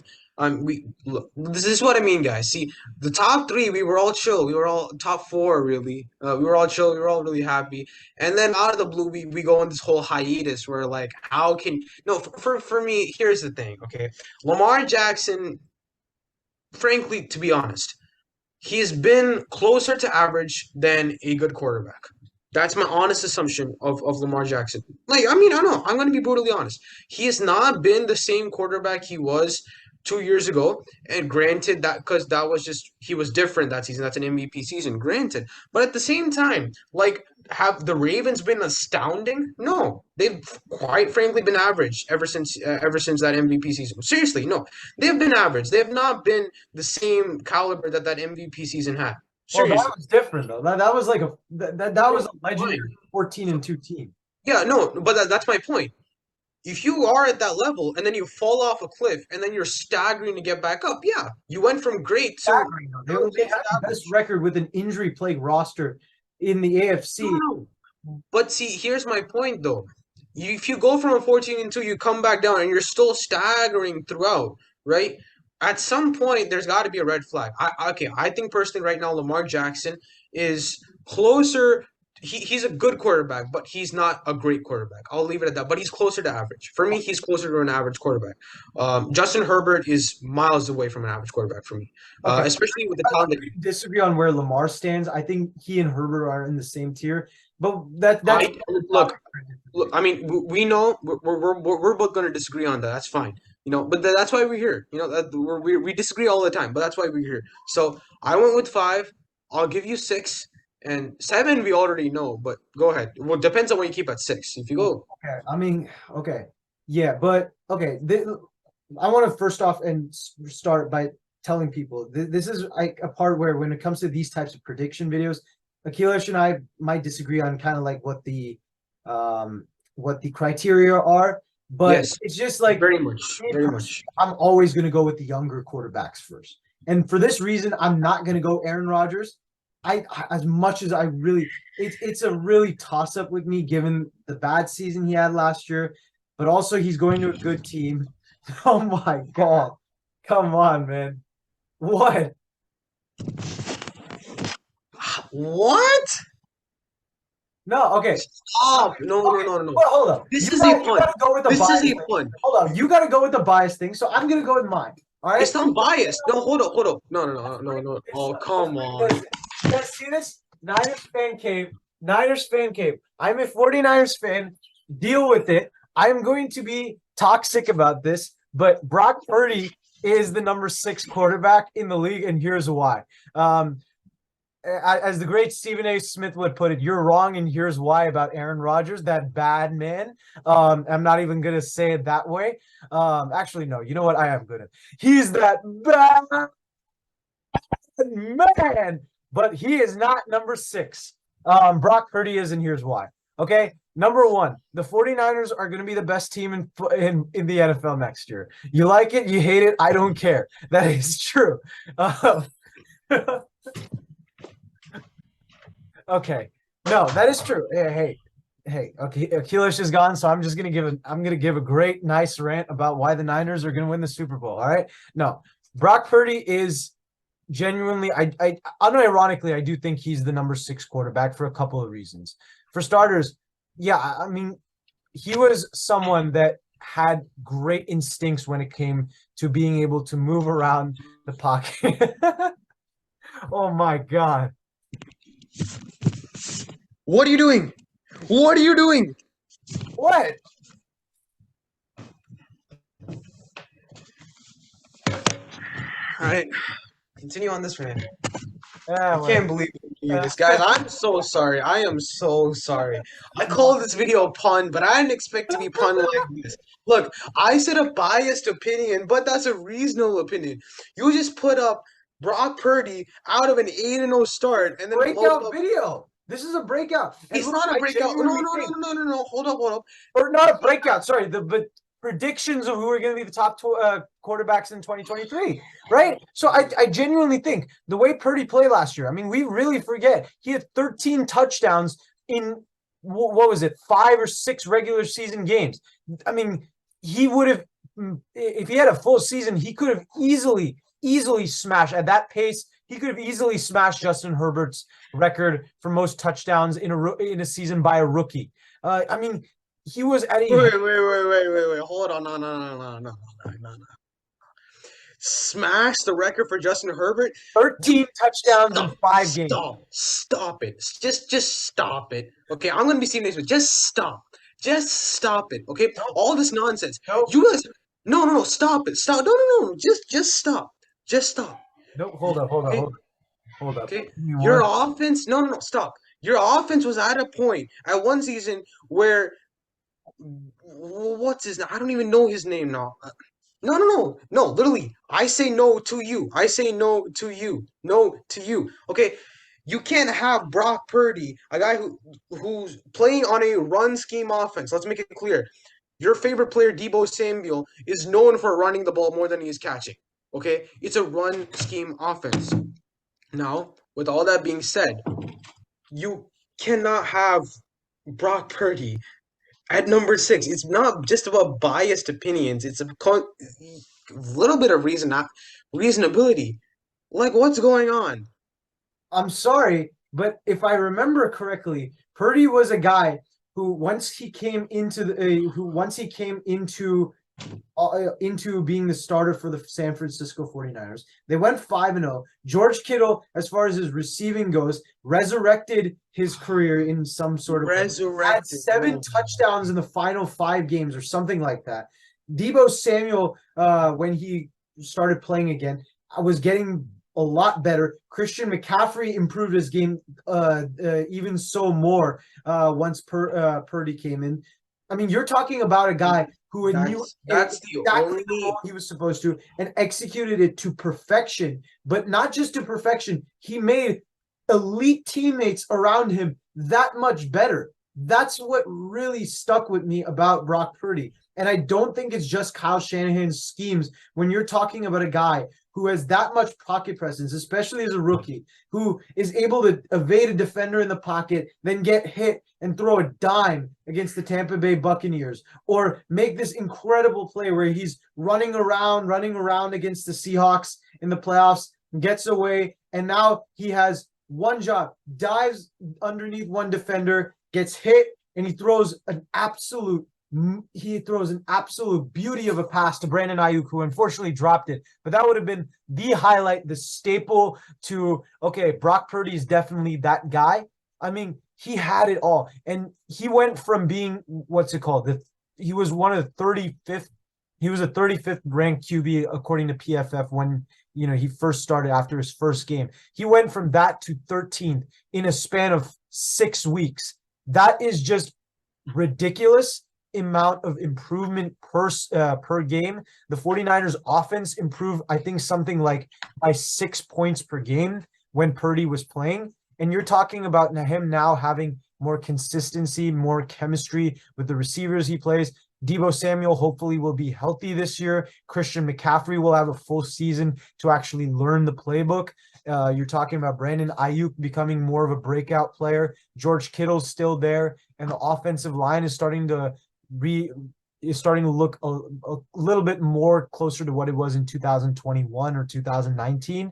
I think with all of that being said, I think Purdy, even if you don't think he'll be 6, right? He's gonna. I think what one thing I could take away is that he's gonna have a lot of touchdowns. He's gonna have a lot of yards. He's going to be able to have that great impact on his teammates. And given the 49ers' success, I think at the end of the year, even if he's not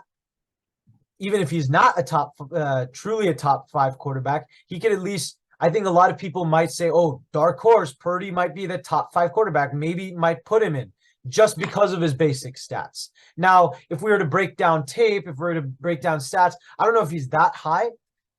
Playing it a little safe, also putting him at 6, but I think it's not completely out of the range to put him that high, given the fact that what he's done so far and given the fact what the Niners might do. I think he could at least show on tape how much better he can be from year 1 to year 2. And I think really that can help the 49ers as far as really the Super Bowl ambitions go. And whether that happens or not, we'll have to see. But I think that can truly affect how much people view Purdy as far as being a top 10 quarterback, top 5 quarterback, somewhere there. And for me, I think the safe place to put him is 6 for that reason. You done? Yeah. All right. Number 7. I'm not I'm just gonna go. This. Who you got? I'm just gonna go number 7 on that one. Yeesh.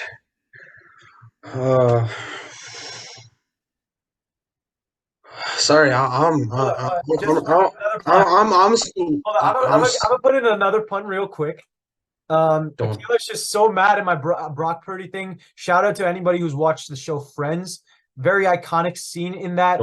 I cannot describe it to that level because it's a little bit it's not appropriate for children who want to watch this show. But there's a scene where one of the characters, Monica, keeps yelling 7, 7, 7, 7. Okay, if you guys know what scene I'm talking about, look it up on YouTube. It's a very famous scene. Akilesh right now is so mad at me for Brock Purdy. He's screaming like Monica 777. Um, uh, yeah, 7. I cannot believe we're about to put on YouTube in our comment section our top 10 quarterbacks as number 6 as Brock Purdy. I can't. Okay, you know what? Fine. Number 7, Aaron Rodgers. I'm gonna say, look, Stephen A. Smith. Let me help you out here. He's that bad man, and that was a bad decision putting Brock Purdy in front of him right there. Okay, that's another pun for y'all. Look, Aaron Rodgers right now. I mean, Josh just wants to go with the young guy, so we'll let him go. But honestly, Aaron Rodgers has been putting in. He has insane talent around him. Probably has the most talented offense in the league. To be other than the Kansas City Chiefs, probably has the most talented offense in the league paper wise. He's extremely talented, quick. I mean, he's not quick. Sorry, he's smart. He's fast. I mean, not fast again. He's smart. He can throw the ball deep. I mean, he's Air Rod. You know, he's Rodgers. So it goes without saying. But I think he's yeah, he's 7 right now.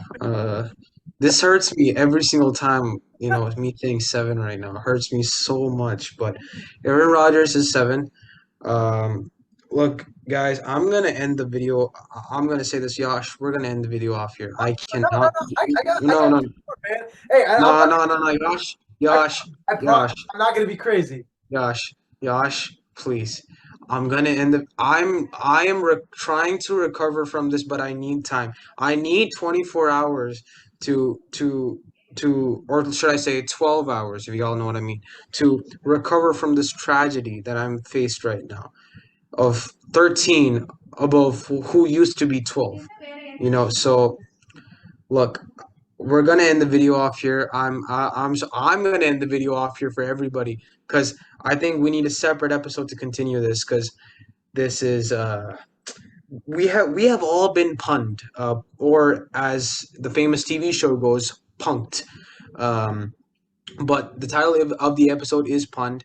Um, Look, it's right now 11 o'clock at the night. I'm thinking about we just put Brock Purdy at number 6 above Aaron Rodgers at 11 o'clock in the night. I'm about to head hit the bed or something right now. I mean it's crazy. So look, we're gonna end the video Sorry off about here. Brock Purdy, man. I mean, Brock Purdy put me to sleep. Yeah, he did. Literally, he put me to sleep. That's Um, really, really sad. yeah. Look, I mean, um, I don't even know how to end this video, but okay, look, guys, thanks for tuning in. Um, Honestly, I'm gonna apologize on the behalf of myself on how ridiculous our entire video has been. We have maintained a level of professionalism for about, but in a way, I'm gonna say this. Professionalism is not just about looking and acting as though we are perfect human beings. Professionalism is also about allowing you guys to know who we are. We are funny people, who use jokes, who use these puns. Yeah, that's who we are, and we don't mind expressing to you guys. So hopefully you guys get a good night's sleep. I know I won't. Brock Purdy, man, literally, what's going on? I don't even know. But look, that's all for today. Hopefully, we'll continue to win your guys' support further on. We look to, you know, enhance the overall space that we have right now. We are looking to maintain this pace of having every Tuesday. We will continue off with the top 10 quarterbacks starting next week. We do have some time before the regular season, so there is not really a need to rush into anything. So we are going to continue this going into next week. But look, we hope you guys enjoy the video.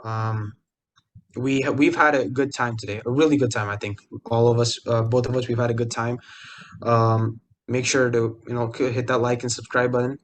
Um, have a good night's sleep to anybody who's watching, because you really need everything you possibly have, every single medicine in your medicine cabinet. You need the thermometer out. You need to hit the bed fast, quick.